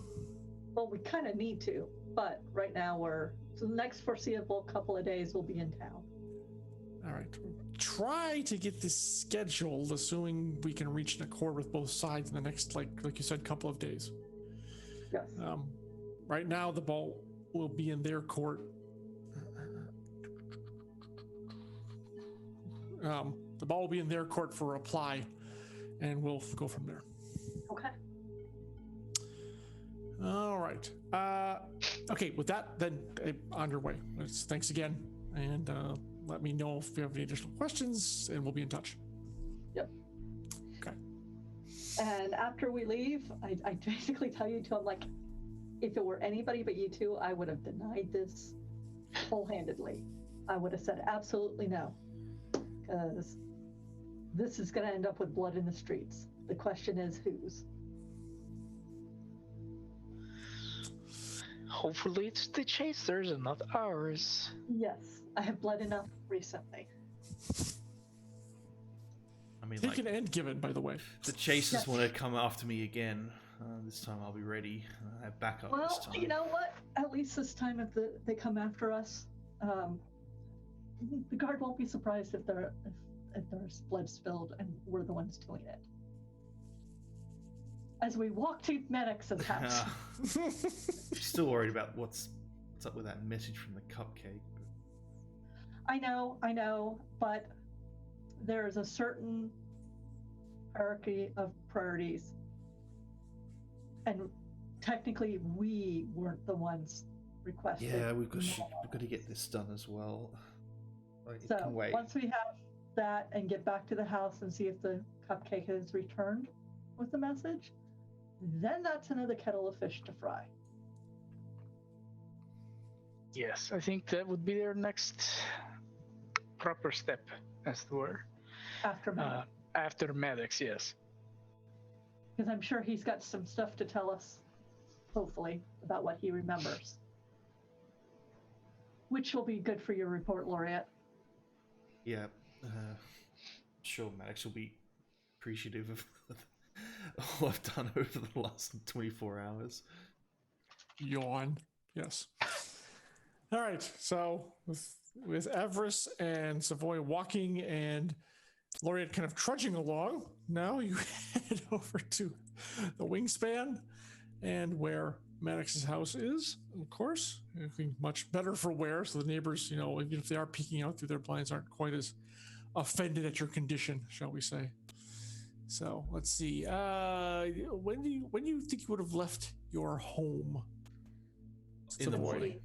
Yeah. Yeah, it would have been the morning. We So we're getting close to midday or midday now, lunch, yeah. So, yeah. Yeah, that's what I figure. Yeah, by the time you reach there, you're looking at 11:30 probably. So yeah, it's close enough. He's left it open. So yes, the Major Domo greets you at the door. It's good to see you again. Well, come right in. Ushers you into the sky chamber there, where you have all your meetings with him. Yep. And Maddox is... Yeah, I'll ask the guard to say, is everything still here? Is the creature corpse being preserved? And the academy has already taken it off our hands. Okay. Yes, they seem most interested in getting it. So they did not waste. Once the contract was made, they did not waste any time in bringing a cart enclosed and spearing it away. So any further follow up should be in the carriage that we came in. We've got all of our clothes from that incident. So any more evidence needed or more research is needed for that. So if you want to take that off and just leave it here. I assume that they'll collect it here. As part of, since Maddox is the one that's going to be submitting the report. I'm sorry, you brought your clothes over? Yeah, as all the trace amounts of creature bile and from fighting them. You have this in a giant backpack or something? Well, I brought it along. I thought we needed it. Ah, okay. I figured since we're going to be officially, Maddox is going to be the one reporting it for us. Why was that? Did you not want me to do that? Savoy and the Major Domo exchange kind of a glance of, okay. Well, I mean, any evidence of your adventure, I guess, is a good thing. So, yeah, let me just take that parcel off your hands. We'll just take that. It's fine. It's fine. Thank you. Thank you very much. Whisks that away. All right.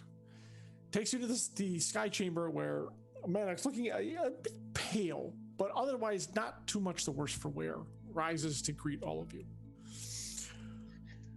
Just good to see you, my friends, but you seem to be missing a person. Is everything all right? Mama is out doing an errand. Okay. I understand. Please sit. Refreshment is in order. I trust none of you are also none the worse for wear after a little adventure in the Silverglades. And then you just hear funk as I just lay down all of the notes. Gloria pretended she was back in school and pulled an all-nighter. So I can see that. I mean, I know it's coded, but regardless, may I? Oh no, this isn't coded. Just the notes from the backpack in my book are coded. This should be, as we need to probably report all this to council. Oh, that's the report. Well, in that case, you kind of like, yes. Then really, may I, since I can actually read it. So here's this stack is the report. This is the backpack's experiments and anything I could observe off the top of my head. This is about the expansion of the Silverglades. The pixie dust fog radius has increased and it will affect Adriel in probably the next few years. Here's the one on just general notes that about the creatures that I saw. Anything else? I'm trying to think. Oh yeah, there were other Savoy and other. So it's just your suppositions, correct? Well, yes. Theories and reactions and responses, right. Observations. Yeah. Okay. So if you want to officially sign it as part of your agreement to it, I'm happy to do that. Well, my observations were a bit limited. I mean, I did put down what I recalled, both of the experiment and then my the incident with me. Let's put it that way. But it might be a good idea, at the very least, for Everest to jot down a short report, because he was kind of instrumental in doing the test with him once you passed it off. So his observations could prove useful here too. I mean, this is great. Don't get me wrong. That's the sheaf of papers. This is exactly what we're looking for. Heck, maybe even a little bit more than what the order is looking for, or the Noble Council is looking for. But they can't deny the results. And the upshot, of course, is that you've proved your concept, that the device did work. Correct? The concept did work, and you witnessed that, even though you're yes, I did see that, and we'll append my observations to this. However, the device is now damaged, and I need to make sure. It's going to take me a while to repair it. Well, at least the carrying case. My sister said that she'll have you 3 or 4 different. She may have some ideas. Yeah, I'll have to wait and see what she says. A more secure carrying case. But that's something for the future. We don't have to worry about that right now. Right. But so the veneers are getting involved, are they? It kind of smiles at you, Savoy. My sister is ever the businesswoman, but she also has a point that if these are things that need to be carried around on a regular basis, they need to be much more sturdy. And of the people I know, I trust her builders and her designers more than anybody else I know. Indeed. And that's not just because it's my family, it's because they do good work. Oh, absolutely. I just want to make sure I am well aware of the veneer quality. Are you okay if they want to and be part of this? Is it okay on your end of the business is where you find it. I commend her for reaching out, and this is not an area that I really delve into all that much. So no, I think, in fact, the more we spread the, shall we say, wealth around, the better off all of us will be, as well as the city. So I have absolutely no problem with. If it doesn't appear like too much favoritism, I'll even recommend we move forward with the veneers receiving that contract, depending on how the nobles want to proceed. Mm-hmm. So my word carries some, not entirely weight, but I can certainly probably persuade a couple members to at least take your side. True. So, no, that is fantastic. It would be obvious that these things need to be made more durable, more sturdy, structurally sound. Absolutely. So, do you want to... Do you remember? What happened to you? Do you remember anything new? Came back here and slept for 10 hours straight. And ever since I woke up this morning, I put down notes. I saw what I saw in the mist, and was deciding whether to investigate further. When the next thing I remember was a purple flash, bright purple flash right in front of me. And I don't recall anything else until awakening in the carriage on the way back to my home. And so you had no idea what happened to your driver? No. I was informed of his unfortunate demise. I don't know if that happened before or after I was taken. I can only assume I was taken somehow. How else would I have gotten to? And the fact is, you were tied to it. You found me. You were tied to rope, hanging upside down. That has to include that's only a person who could do that, not a. Well, I hardly think I would do it to myself. So yeah, I would think a third party was definitely involved. Or any beasts could do that. I know of. None that I recall. So exactly. So you didn't hear any other voices or sounds? My question to you, Kendrick, is what did you see in the mist that required your investigation?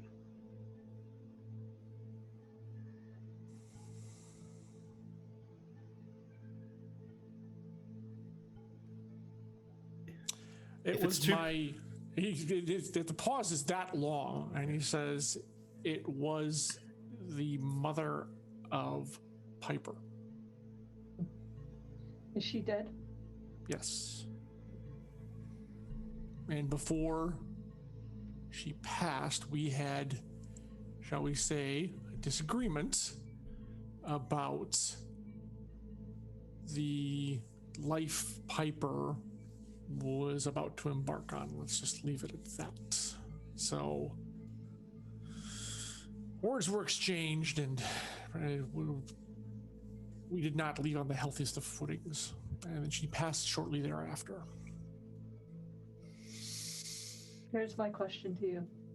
Did you see her as you last saw her? Your very, very last.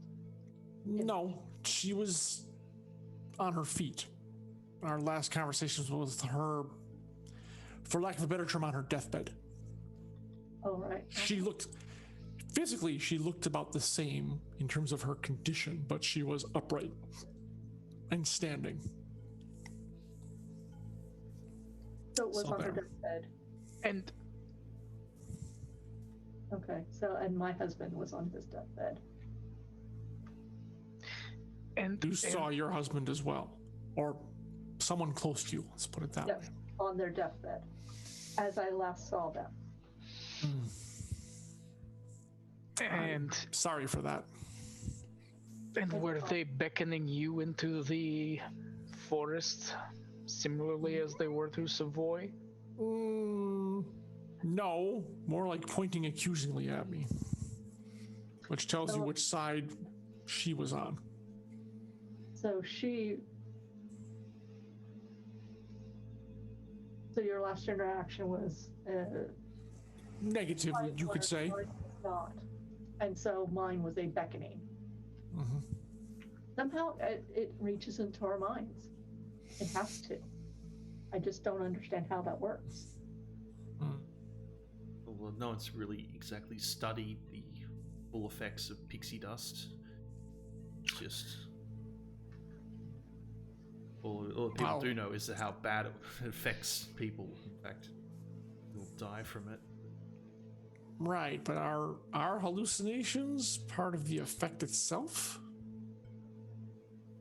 I will confess I certainly don't traffic in it, nor do I mess with it or study it because there's no reason to. So I'm at a loss here. I have a further query to that on my own, but I don't have any definite proof nor answers. What if they're not hallucinations, but actually trapped spiritual energy of those individuals? That is not something I want to think about. But why are they... Let's go down this road, and I'll admit I'm a complete layperson involving this. You would need to talk to someone who's more of an expert. My three of you are like, well, no, we're not going to do that. But he's like, if that were true, why aren't they appearing to us in other places? If these spirits are indeed that, why wouldn't they be making their presence known in my home? Maybe perhaps there's something in the mist of the Silver Glades that allows them to manifest. Perhaps there's some sort of interesting magical signature that's causing them to coalesce. Maybe the pixie dust as well does something, as it does affect arcane abilities and just general senses. Perhaps there's some kind of combination going on. That's a possibility. That's something to think about. I mean, since we know... Wait. Yeah. Laurie, you know what pixie dust is made of, right? Yeah, it's crushed up like powdered heart crystal. Right. Exactly. So, considering it all centers that are focused around the hearth crystal, ingesting it in that kind of concentration, which is diffused, not like snorting an entire line, but in that kind of environment, who's to say? It would be interesting to do some research if we could find a spiritualist who may be able to tell us one way or the other. You mean one that won't kill us? I mean, like either that, preferably one that's aligned with our goals, not against them. Yes, quite. Like the other thing is, there's a small chance the Academy has done some research on that, but I wouldn't be able to get access to that. They probably wouldn't even say that they did do it, knowing how illegal the substance is. Going back. You were saying, Evers? Going back to the vein of them being possible spirits and needing a spiritualist. If, and it's a big if, that is the case, that basically gives Ixis or any other spiritualist God knows how much, power or access to other spirits to fuel their energies. Hadn't thought of it that way, but you're correct. If your theory proved correct, spiritualists from all over would be wanting to study and, in some cases, take advantage of a spirit nexus, for lack of a better term. If it appears to non-spiritualists, and he kind of motions to all of us, himself included, that would change the fundamental understanding of how the spirit world works if it's actually interacting with us on that plane. I'm going way beyond what I know I'm talking about and understanding. There's no way to know that it isn't mind magic. True, we don't. Correct. But no research has been done otherwise. That's the problem. Right, unless a spiritualist interacted and could confirm either it is a hallucination or an illusion, or no, this is an actual spirit in front of you. This is the problem. This is what we need to test, because if there is that big of a power source available, not just to exist, but to any spiritualist, that presents a massive power, or a massive problem, because of the amount of power that they could potentially diffuse from the area. I wonder if Summit is interested in something like that. Do they have a lot of spiritualists? Because when we first went down that lift to take the shortcut to get to the dock, we had that encounter with the Rift Mages.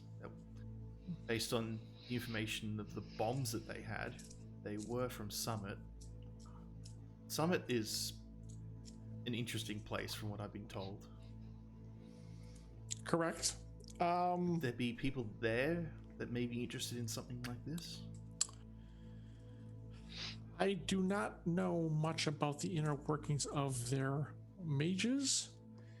To be honest, all I know is that it's a floating mountain. There have been long rumors of a lost city deep inside the mountain. And they are the Rift Mages are relatively unique to that area. As in, we don't have any of that kind of magical ability. How they've done this, the nearest I can tell, is this kind of dimensional piercing that they're able to do for short distances, enabling them to almost, I believe the term is called a wormhole, but a very localized small one that enables them to do what they're doing. And they, of course, guard that technology very jealously, which is understandable. I have passed through Summit, but I never interacted with anybody of any magical ability while I was there. Probably not a bad idea that you didn't, since they're very strict with uncontrolled magical people. So if any overt display, it might have garnered you a lot more attention than you really wanted to have. I don't know of the other spiritualists or Ardent, or I don't know of if there are groups or anything like that. I have not chosen to visit in a while. Things may have changed, they may not have. It's hard to say. Savoy, do you have any supply lines that would go to some, and Yes. perhaps they'd be able to procure some of that basic information? What information we have, we've already written down into our libraries. And Pretty it's also much. very expensive to bring in wood from Summit, but check the libraries. That'll tell you what we know about Summit. And you also get metal from there too. They have a significant mining operation too. The metal for joints and for screws and such when we're not doing dovetails or the wooden pegs. But it's all tightly controlled. The personal experience with that would be with Shannon's husband, John. He's the one who interacts with them. He should be home soon.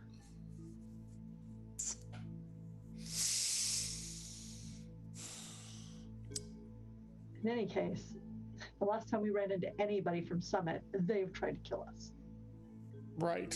And we're in the act of sabotaging, basically breaking off the Silverglades. Yes. Which would imply that Summit wanted to possess the Silverglades. That was somehow. my initial assessment. But for what reason? I mean, other than the resources, then maybe there's something else there that we don't know about. That'd be something to... Obviously, we can't exactly do anything about that if there is something there until we can traverse it safely. Right. Maddox was flipping to your report while listening to this conversation, and he stops on a page and he says, "So magical power is needed to enact to begin the process of the miasma nullification. Is that right? That crystals like these types specifically are needed, and you have to, or at least we didn't exactly test people who don't have arcane abilities, but we didn't really have a chance. Yeah, to test we didn't have a chance for that, but I do know that people with arcane abilities can kind of infuse more arcane energy into the crystal.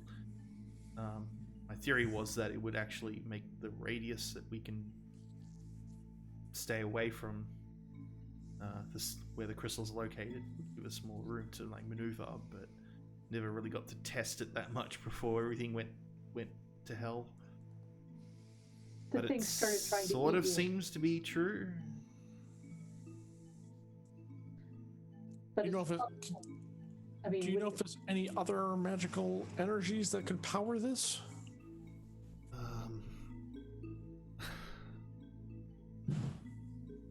Perhaps if you could somehow tap into the lighting system that's used around Adriel, the public lighting system that's mainly used in obviously the upper class areas, maybe, but I mean, I haven't really got access to anything like that, so I've only just been working with small shards. About their ability to, could we infuse something, essentially make a battery to make this, we wouldn't have to hold it that way, and then it could be accessible for other individuals that aren't so inclined with our abilities. It would, if you're able to somehow obtain some kind of crystal that can transfer its arcane energy from itself to another crystal, then yes, I guess. Or what about someone who has a crystal necklace on powering it? They themselves are not arcane, but they have a crystal that can transfer through the body. That would probably work. There might be many different ways to power the device, but right now it needs a physical person who currently has arcane ability. But it is so open to testing. Proof of concept is all we did. Right. And that's an incredible achievement. That unfortunately leaves us with almost as many questions as answers. This is where the Academy would need to be tasked with doing the work. They've got the manpower and probably the access to various crystals that they can use to test. That is true. But the problem becomes, are you okay with them having your research? Well, it's part of the agreement, so I can't. If council ding this, terms were agreed to. Correct. I had to prove that it worked, and we've done the initial proof, and it's now up to the council to decide what they want to do with it. I mean, we can still work on it. I can still work on it myself, but they may want to do their own thing as well. So. And I would like to see you do the testing so that perhaps an arcane. But this would take a lot of time, and we have other things that we need to do. We do. That we have sort of a priority over. I'm going to keep trying to write notes and just thoughts and see if I can improve on my designs, but that takes time. And at some point, keep this in thing mind, alone took me 3 years to figure out how to kind of build and construct and get the resources, collect all the resources just to purchase the requirements for this. So it's an endeavor. And I imagine at some point, certainly the Academy, maybe even the Council, will have questions about how to move forward. So at some point, your time will be taken up by them, no doubt. And out of character, my QA background is totally like, there's all these edge cases and there's all these things you have to set up and the whole test life cycle.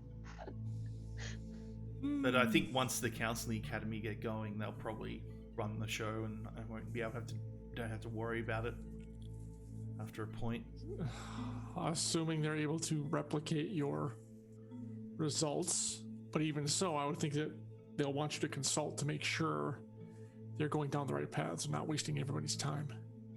Which I'm happy to. I don't think, Gloria, you're going to be able to just hand this off and walk away. Let's put it that way. I understand that, but I mean, I'd rather stay with this lot than the Academy and the Council right now. Indeed, you certainly do have an unusual yet strong bond among you. So after everything that's happened, I think we've come to an understanding that you come to. Oh, this tea is really good. I need more of it. All right. So this is complete. I can just add my notes to it and deliver it to the council, or did you wish to do that yourself? I mean, if you want to do the official submission, that's fine. I think just going to make sure that Everest and Savoy and Malma's not here to sign it. No, we'll just have to do it without her.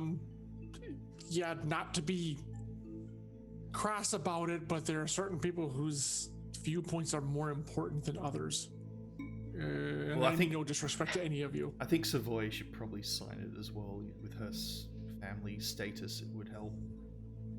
You don't mind that? Can't hurt. Well, before we submit it, didn't we want to get my? Yes, I was just going to mention that if you actually want to take the moment to just jot down your observations right now, I can have a room be made available to you, pen and paper, etc., and just take. Do you want to do it as well, Savoy, or are you happy just to sign? What? I would say it would be about an hour. To add my observations, it would be about an hour. Both of you, do you think we have the time to spare for this? Yes, because nobody has sent out couriers here since my sister knows that this is where we are now. And that third task we can't do anything with until the courier comes back. Okay. At that, you'd see him get up, and I'm assuming he would know what room, or Maddox would be telling him as to the major domo summons and says, please escort Mr. Argentium to a private chamber, provide him writing utensils, paper, whatever he needs to pen a missive for the next hour or so. The man nods and says that you'll follow me, sir. And he would, without any comment. Mm-hmm. They take you to a nice sizable room. Looks like it's kind of a guest bedroom that's set up with a excellent desk and a nice view out over the city too. But pen, paper, pots, ink pots, all that stuff is laid out there ready for you to use. Actually, it's not ink pots, it's a mechanical pen that you write with. Yeah, that's new. He's never seen anything like this, so he finds it incredibly interesting. Yeah, Major Domo, noticing your interest, like, just to be clear, and I don't mean any offense, sir, are you comfortable using this? We could bring something different if you'd like. I would like the attempt to try to use this implement. If such is required, I will get a different one. Okay. My only tips, don't press too firmly on the paper. The ink will flow naturally once you kind of get into the rhythm of it, but you don't have to press hard. That's really all I can tell you. Yeah. Oh, interesting. Cool. I'll leave you to it. Let me know if you need anything else, more paper or anything. It will be just a call away. Excellent. In which case, you would see him start writing feverishly, or attempting to. Make me a sleight of hand roll. Sure. I knew this was coming. Ooh. Oh, made that. Yes, you take to it. There's a couple of like minor kind of little blotches as you're kind of getting the pressure down, but once you get the hang of it, it's like, this is incredible. It really is incredible. I'm not sure what means of written transmission or written record keeping you have back home, but this thing is like amazing. It's like, you don't just put it into your skin. You don't put important information on the paper and it stays put. And yes, the ink is fast drying. You don't need to sand it or anything. It's just like done as long as is Everest right or left-handed? I'd be right-handed.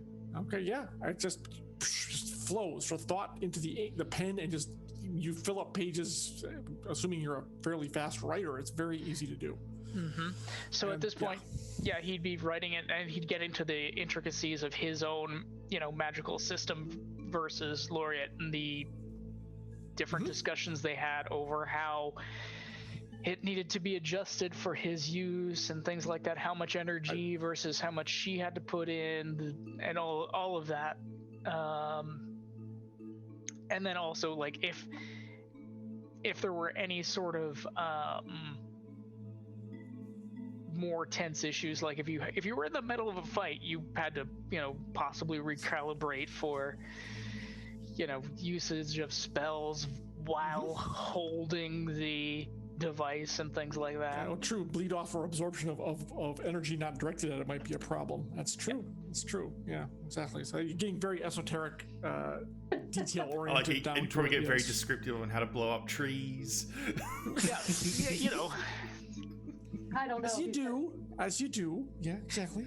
It worked. Everybody gives crap over the plan. It worked, damn it. It did work. I'll tell you that. It did work.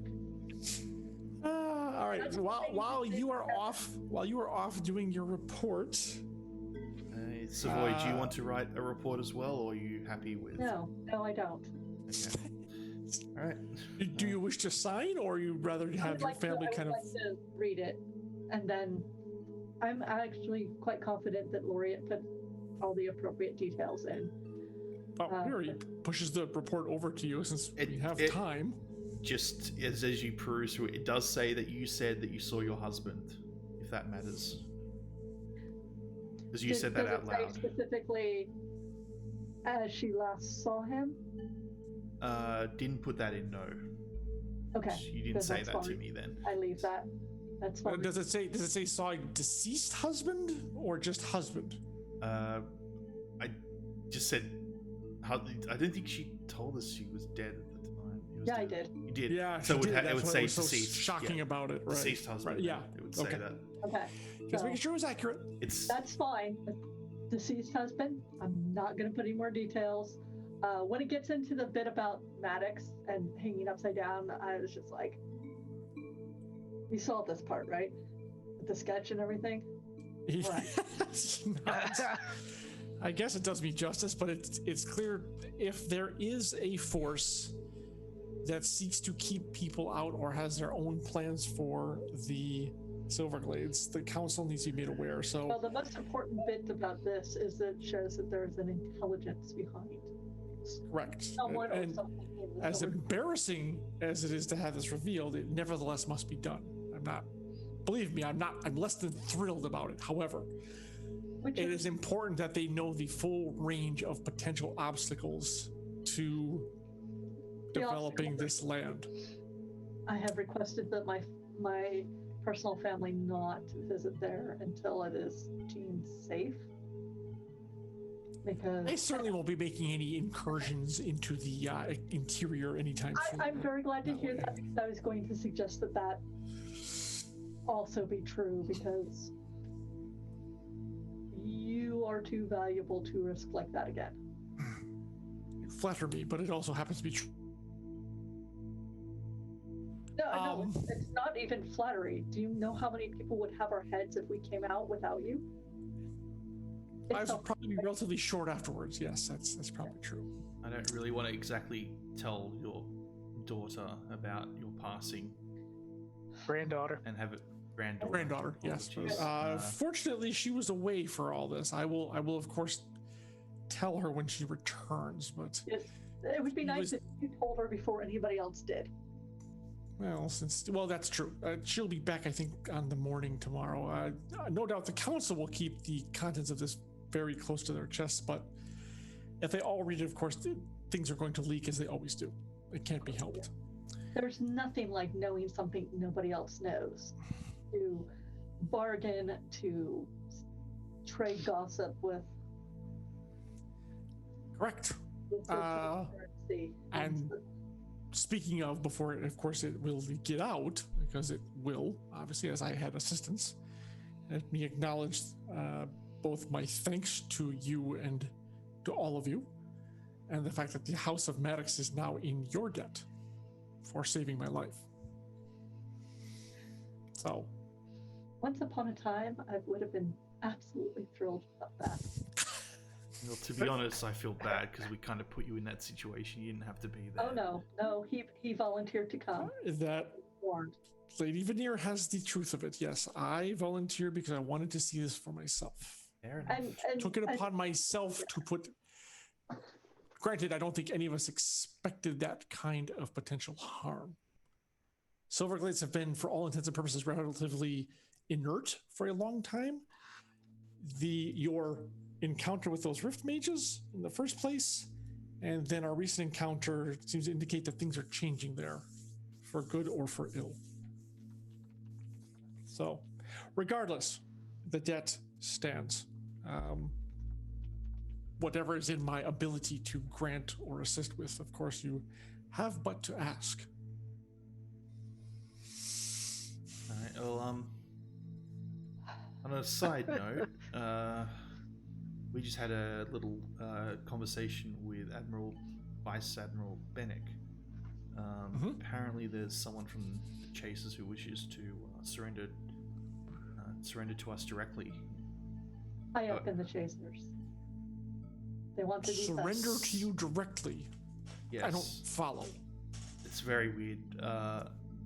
They want our group specifically to surrender to. The Heroes of Gelspar. Not go straight to the military order or anything like that. Just to us, which is a very odd thing to request. There's questions on whether or not there are spies, Chaser spies, still within the order.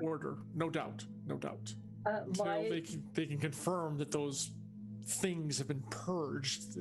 Yes, so understandable.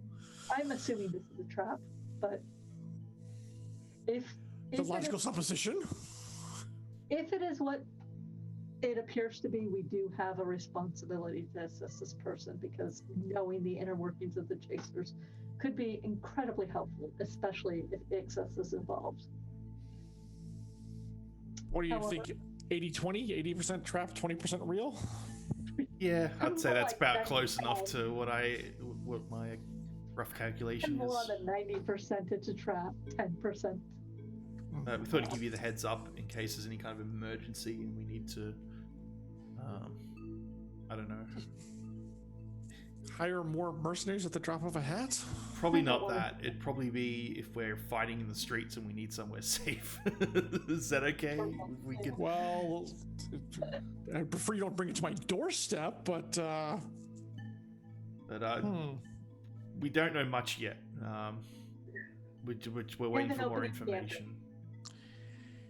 If, and I say this with a very large if, so be very careful as to how you approach it. If this is real, let's say this person exists. Let's say you actually reach them and manage to extract them from the Chasers alive. What next? Most likely, I think we're going to throw one to the cupcake for a while. I don't know. That's not a bad idea, actually. What did Bannock say? What was supposed to happen? We didn't. We didn't tell him our plans once we get him, but he believed that he could keep the person safe for at least a little while they extracted information. I have my doubts.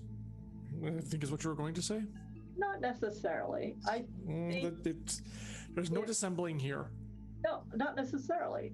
I think if this person is true, then they need a shot at survival, and the cupcake is probably its best bet, assuming everything is well there. Mm-hmm. If not, I'm not bringing them to my house. That much is certain. No. But I don't trust the order. What? I was going to say, I wish Everest was there for that, because he would have been like, oh, you don't want somebody from the Chasers sitting right next to you and you're, taking a bath? I don't consider you a part of the Chasers. Anyway, just wanted to give you the heads up. He's not there. I wish he was. Anyway, Max, I thought I'd just give you the heads up on information regarding the Chasers, since it could affect you as well. So. There's a good possibility that we're going to be out of town soon for an extended period of time. Right. But this event, if it is happening before then, right? Oh yeah. Hopefully. Probably. Okay. If the cupcake is not available or suitable for this, and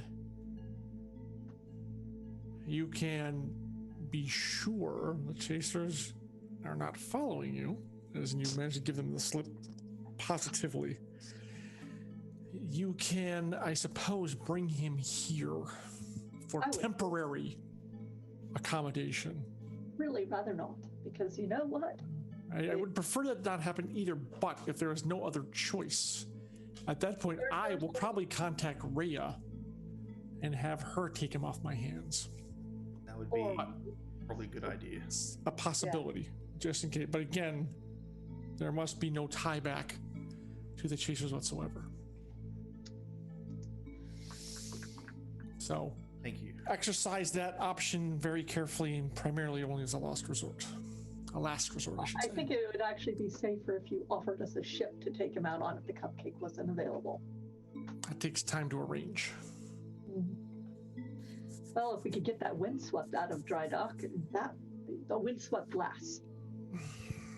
That would be, but claim of the sky is still over it, so there's not much you can do on that one until the time period is up. Yeah, I know. Unless you were able to find the previous owners and have them say, no, we repudiate it and it's yours. But that's even less likely than the year going by. So yeah, I'm yes. Just considering they're probably in the bowels of some slaughterfish somewhere or something, who knows? Most likely, yes. Exactly. All right, well. No, So, I really don't want to bring. Do you have any more of this tea? 'Cause I need a lot of it right now. Like, they've been refilling and bringing the pot out for you as soon as like it's like they've been watching when the cup is when you pour like your third one. There's a fresh pot there, so you're able to pretty much guzzle as much as you keep need. Keep me going. Exactly. That is not a problem here. The service is perfect. It's perfect. You're never wanting for anything. Oh my gosh. So. Anyway, is there anything else you want to discuss, or is that all? He kind of pats the report. I have all I need for the moment. After I finish going through it, since there's nothing in there that I feel like I can add to, other than there were things that were sharp and pointy and tried to kill us a lot, which she said was noted. I will put my signature to it. Okay. Has an hour passed there, John? It takes a little bit longer, but yes, you are finally able to rejoin. And actually, it only took you about 45 minutes because that pen wrote so well. It actually made it quicker to put your notes down.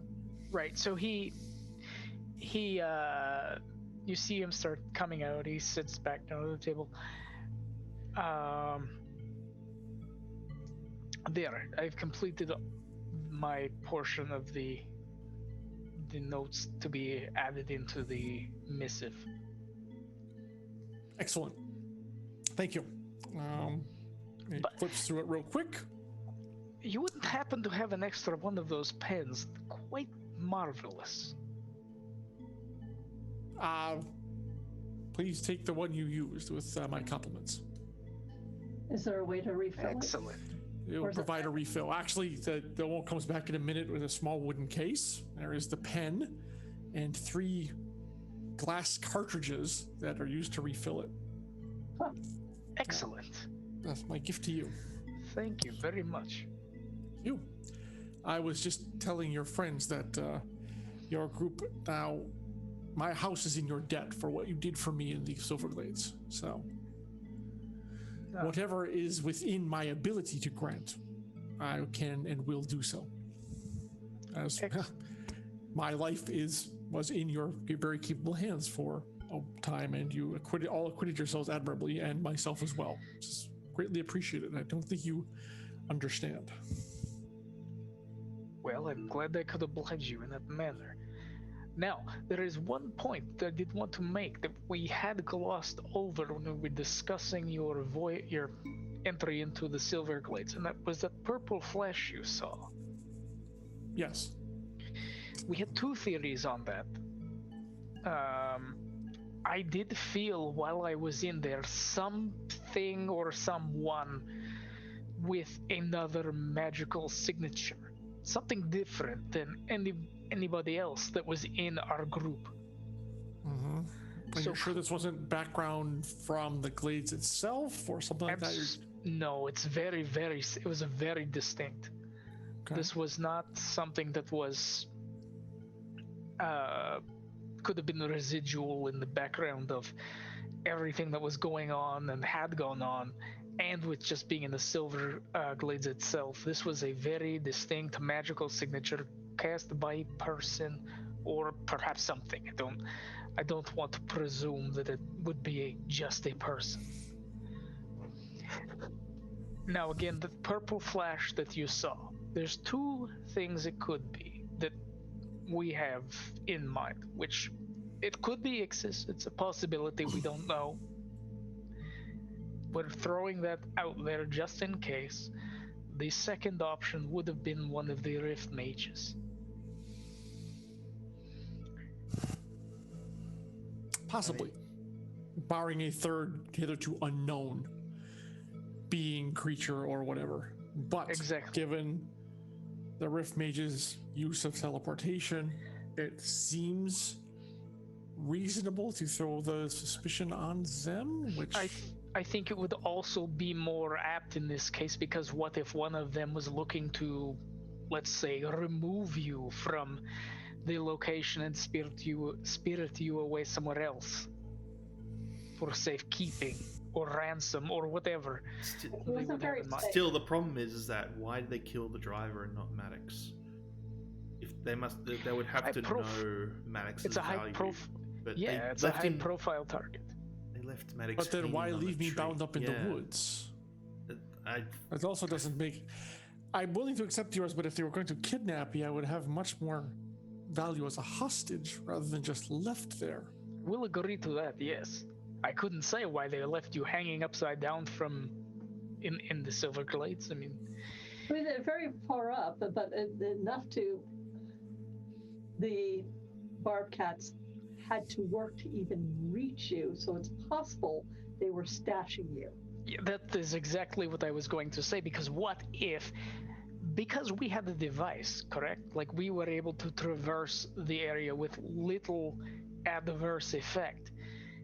If they teleported in, stepped inside the Silver Glades, and were in there for a fair amount of exposure, they'd want to stash him, leave, come back later. But the problem is also that enough exposure to that environment would be lethal. Yes, it would have been lethal to Maddox as well. That's true. That's what I mean. Right, exactly. So who knows? The window would be very narrow to spirit me out again. But if they were working in tandem, that is the only other thing I could suggest, is if you had more than one person. Or if there was only one person who was trying to stop us while taking care of Maddox, they would have had to bounce back and forth. So they literally would have had to have stashed him and then set the trap, which we were following, the Raven Feathers, which you didn't do. You just don't have enough information. Ability. Which means they meant us to fall into and possibly die. So you were bait. I have an even more distasteful idea than being kidnapped, to be honest. I mean, that is actually a genius plan, actually, now I think about it. Use if they Maddox wanted as to kill bait. Us, they take our patron. Then knowing you would follow. Because you don't remember pulling feathers out of your cloak to drop them, do you? Is that something you would have thought of to do? If my hands were unbound, probably. I'd like to think I was clever enough to do that, you know? Yeah. Your theory has a good deal of weight behind it. An unpleasant weight. But if it was only one person and they needed to get rid of all of us, that's also why your man died. He tried to come in. Obvious, or just the no witnesses part. Yes. I would assume they would probably have assumed if he had coming after him, the Silverblades would have taken care of him as well. Yes. But if the Rift Mage, this is twice, assuming this is the Rift Mages, and I have no real reason to think it's not. This is twice they've interfered in first the affairs of Adriel, and now my own personal affairs. But both were involved. I still think it's a bit early to Silverblade. accuse the Rift Mages of doing it. But, Well, we already have them acting against Adriel to sever the Silverglades. That, as far as I know, True. that information has not been acted upon yet. Yet And being the that operative phrase there. based on something that happened in the council, because the Rift Mages thought we were from the council. Right, the conversation that one had with you. Yes. So, who else knew we were going to go to the Silverglades? maybe they just are watching. Well, nobody, because they were surprised to see you in the first place. So that part worked. I made sure that the operational security was kept very tight. The second time. Well, they could just be watching it in general with people. You don't know. Of course, the nobles knew that Laureate had to test for the device. Right. The entire council was aware that that would be the next step. So of course they could stash someone in there if we are assuming the Void Mages are involved in this. Then they could have had somebody waiting for us from the beginning, from the moment they signed the accord with Laureate. Well, then Whoever hired them the first time will hire them again. You got to be careful, because now you're going down the path that I went, accusing a certain council people of being in league with enemies. Oh, I'm not actually going to come out and... be careful with that. I nearly fell for that during the... She can be taught. But it's not that you fell for it. It was accusing the entire council. Was maybe the tactical error that was made in that conversation. I'm very lucky that I didn't get arrested on the spot for saying that. I'm merely reminding Kendrick that this whole thing with the Void Mages also involves someone from the council. And the council also knew where you were going. We're going to have to test it, and that the council was impatient for you to test it. So it makes a certain amount of sense, coincidental sense, I will admit that too, that they could have had somebody waiting, and it could have been a Void Mage who bounced through. A Rift Mage, but yes, exactly. Rift Mage, sorry, yeah. They deal with the Void. Mm-hmm. I just know they opened these really horrific circles and things came out to eat us. That's true. That's true. It was not a pleasant sight or experience. No, it wasn't.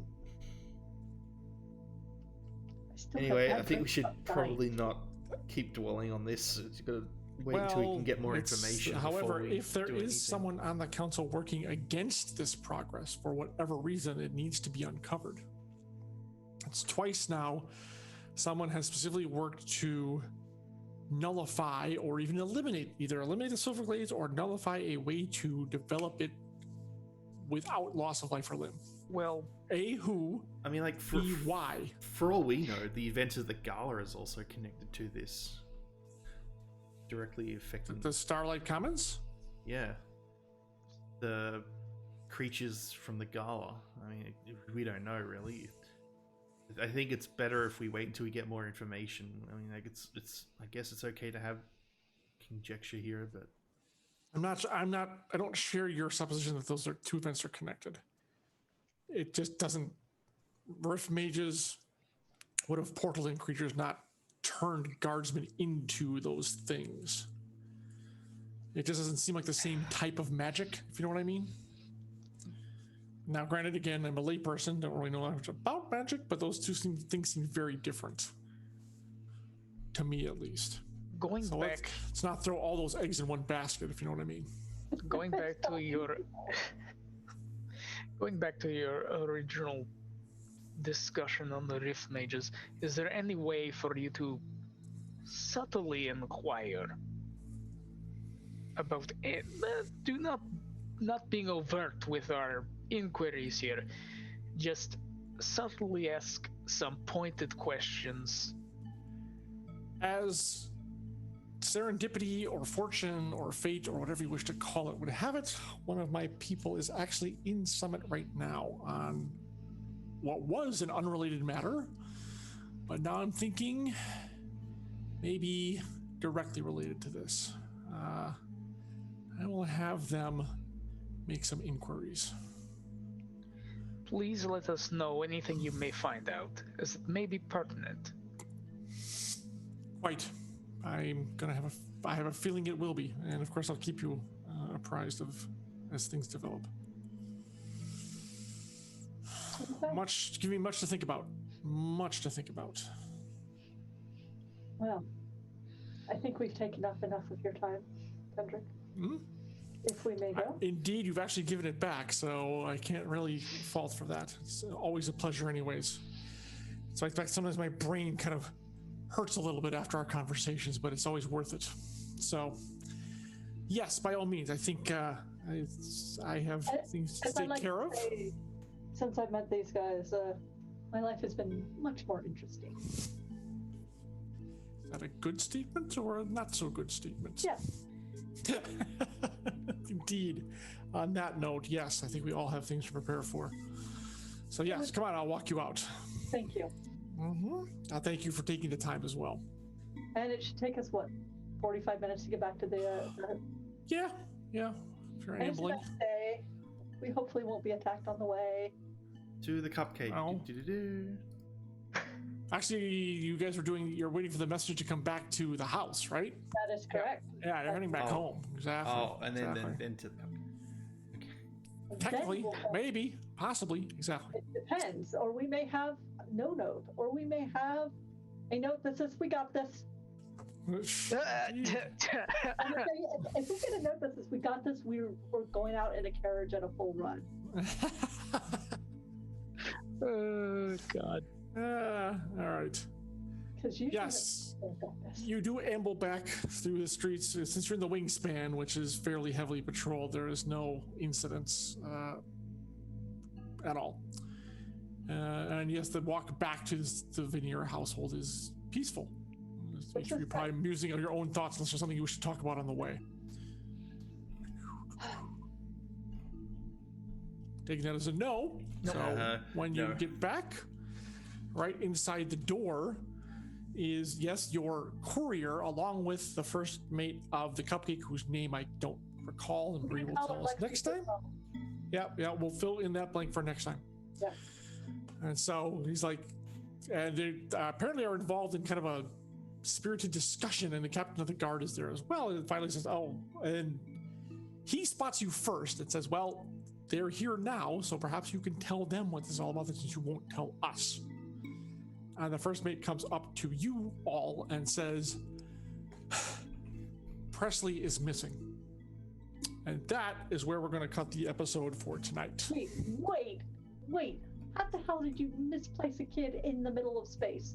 Well, you'll have to find that out next time. He vanished into thin air. That's right. Presley. He rode a skyworm off into the horizon. I'm not surprised.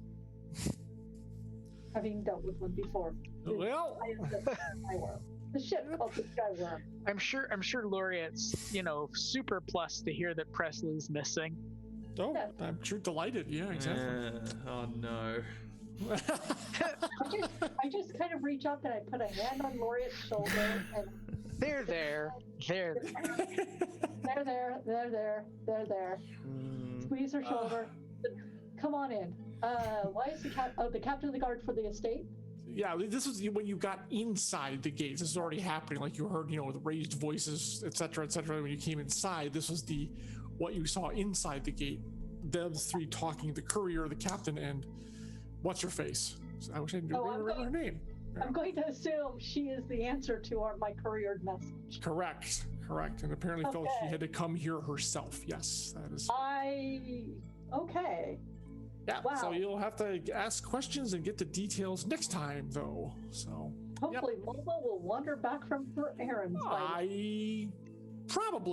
I'm going to say she's probably back here by now. She may even be with the mate in that fact. We'll see how that goes. Yeah. Maybe she's having cake. She doesn't know anybody's outside yet. Yeah, it's possible. She's been on a tour to the dessert sector. Yeah, that's very true. The best dessert shops of Adriel. Yeah. He also left her alone in the Savoy household with no restrictions.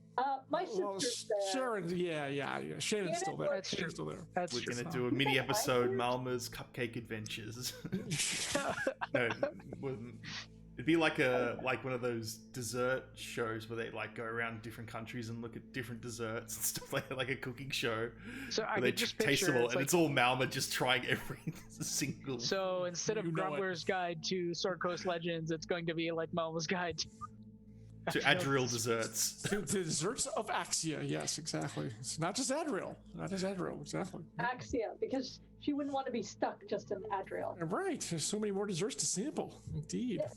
All right, so, well, Saad left it on a little bit of a cliffhanger for Laureate. So there you go. But it worked too perfectly for me not to do so. So, how'd you think tonight's session went? You did get a lot done. You guys did get a fair amount accomplished with all your meetings and bureaucracy navigating and everything. But, it's a trap. It's such a trap. It's a trap. And Prez is missing. That's also probably going to be a trap. We're just falling for all the traps. all the traps. We enter all the traps. There is a good side to this, is that we haven't been ambushed. We don't get ambushed anymore as we travel between areas in town. Like That's I said, like a start. Stop tempting the wrath. That's of the like whatever number high one. atop the Don't thing. get ambushed while we're traversing town. Complete. That's right. Can we get from A to B without being attacked? Yes, we can. We have mastered that. We have mastered walking through town. It took us like 25, 30 sessions to do that. Anyways, yes. So, well, you've got more issues. I had a list of things I wanted to do with the family. I had a big family talk that I had to do, but now that Presley's missing, damn it, that might be put off a little bit. Yeah, might have to wait a bit. Might have to wait. Yep. More problems with my family. Lovely. Entanglements. Yes. But yeah, that was a great session. Nice relaxing after having the stress of the Silver Glades on us. I quite enjoyed it. And I will tell you this, even since the time has passed, if you had asked about her husband on the walk back, I would have told you a little bit. Yeah. I was actually based on Laureate's past, she doesn't exactly want to really pry at anyone's because of how I think you guys were a little bit she shell got. shocked after almost losing Maddox and getting him back and everything too. So yeah. That was not quite, Everest is still processing, so Yeah, Laureate's trying to just figure a way to just try and move on, and it's sort of working. Worse than having a very high level merchant guy who's not quite a noble say, "I'm in your debt." that just comes with all kinds of complications and responsibilities. You save someone's life, you're responsible for the rest of and you're just like, no. Well, or until they save yours, whichever one that goes with. Well, exactly. That would be nice, and if he saves it, it's probably going to be politically. So. Meh. True. Saad, where can people find you next? Yeah, you'll see me twitch.tv/Sod_. I'm playing random video games. Check that out. Also see me here again for IAB next week. All right, John? Week after? 24th, I think it is. Something like that. IAB. Once again, we're the 26th, I believe. I have to 28th. get the schedule up. But... 26th and 28th, yeah. You also see me here, so what's that, next Saturday, and then next week here on the 21st, Grumbler's Guide to the Temple of Elemental Evil in between Emberwind sessions. I have to check in on the married Gromnir, yeah, exactly. Yep, Gromnir officially got married to it was more like, this guy's like, please, I need to get this woman out of my house. Please, someone marry her. And Gromnir's like, okay. And that's it. Really? That's sort of how it went. Such a, Things happened, words were said, and lo and behold, Mr. Gromnir Grumblehammer now. Oh, man. Yes, exactly. That's funny. I'll have to pop in on that one. I'll learn. And her name's, was it Ferella? Ferella is her name? Yeah, something like that. It's like the scene She's a from scary woman. Serenity. She's like Malma. I'll tell you right now, she's actually like Malma. She's a scary woman. That's even better. That's even better. Awful. Is she in your party? Do you get to fight with her? Yep. She's officially a party member.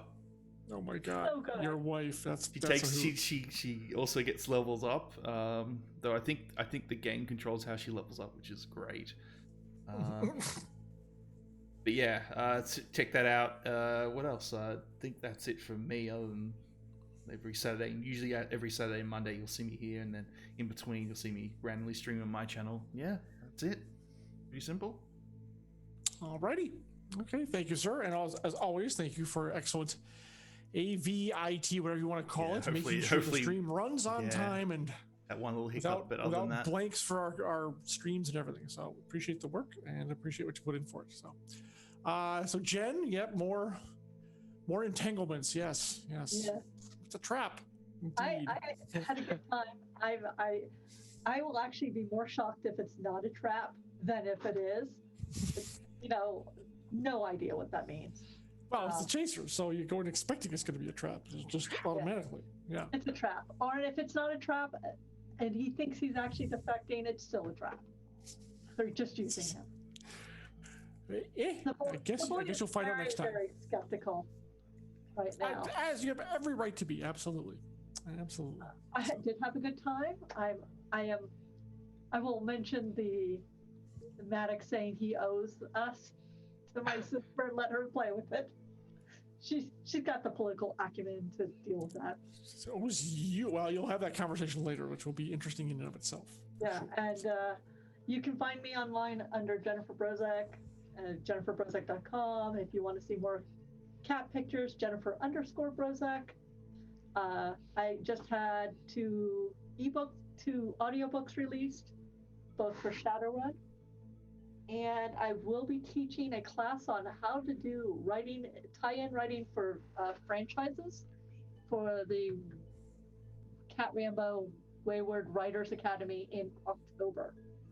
So if you want the ins and out on what it's like to write for, Battletech and Shadowrun and V-Wars and all of those, I can tell you my experience, and then I can give you the experience of other people who have talked about what it's like to write comic books and such.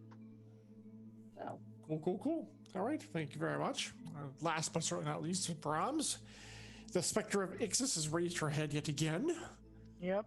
We don't know for sure yet, but you got a good feeling on this one. Well, or a feeling. I'm not sure if it's good or not, but you'll probably have never good. It's answer fairly soon. Soon. Yeah.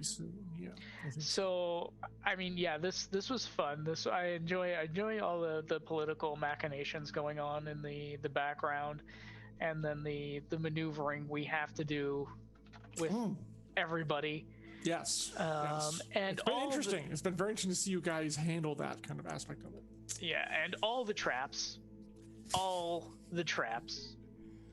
Wow, you say it like it's 100% or something. I mean, it is 100%. A little offended here. John, I know you. It's 100%. It's 110 actually. It's overtrapped. Yeah.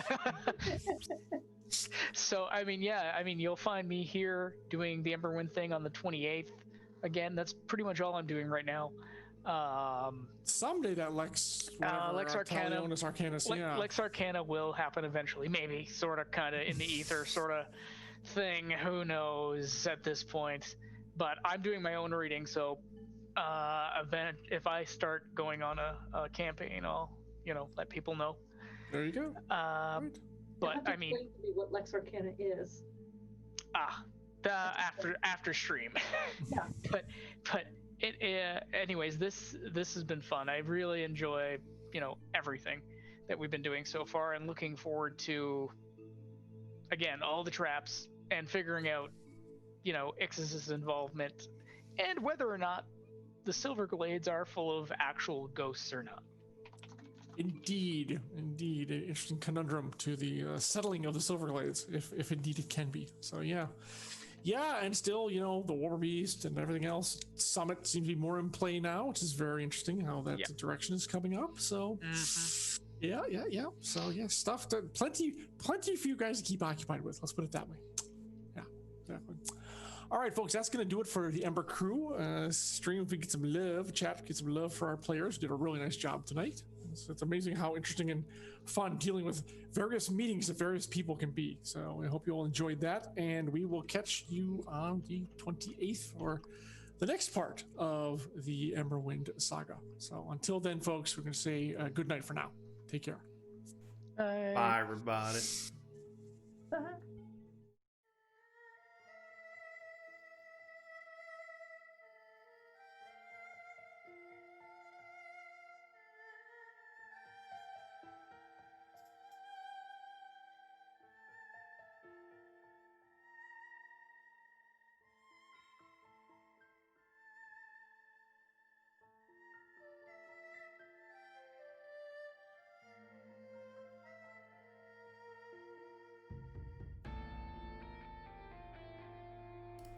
All right, everybody. How was that? Hope you enjoyed it. That's what was that? Session 32. Can you believe we've done 32 sessions? 33 technically, because we did a half session with Brahms. 32 and a half sessions of this lovely game, which you should all play, enjoy it, you know. So we're going to host someone. Let's have a look who's streaming. Let's look at the great list of fellow Arvanauts who are streaming right now that we can give a little host over to. I think No Quarters streaming. Let me just double check. Twitch.tv/. Yes, he is streaming. Awesome. He's currently playing Wasteland 3, which is a great RPG series. If you're like the original style, Fallout style, you know, that kind of isometric strategy game. I'm gonna give him a big host. Do all the standard ARF raid stuff. You know how to do it all. Where's the ARF raid? All that. And also all ARF things. Things. Okay, so yeah, don't forget to follow the channel. If you want to support the Patreon, awesome. Support all of Ard's work. Arvanauts.com has the schedule for the month. And there's a lot of stuff still going on. There's like AME. There's also Espogenesis, various other. I think Community D&D it's this week, I believe.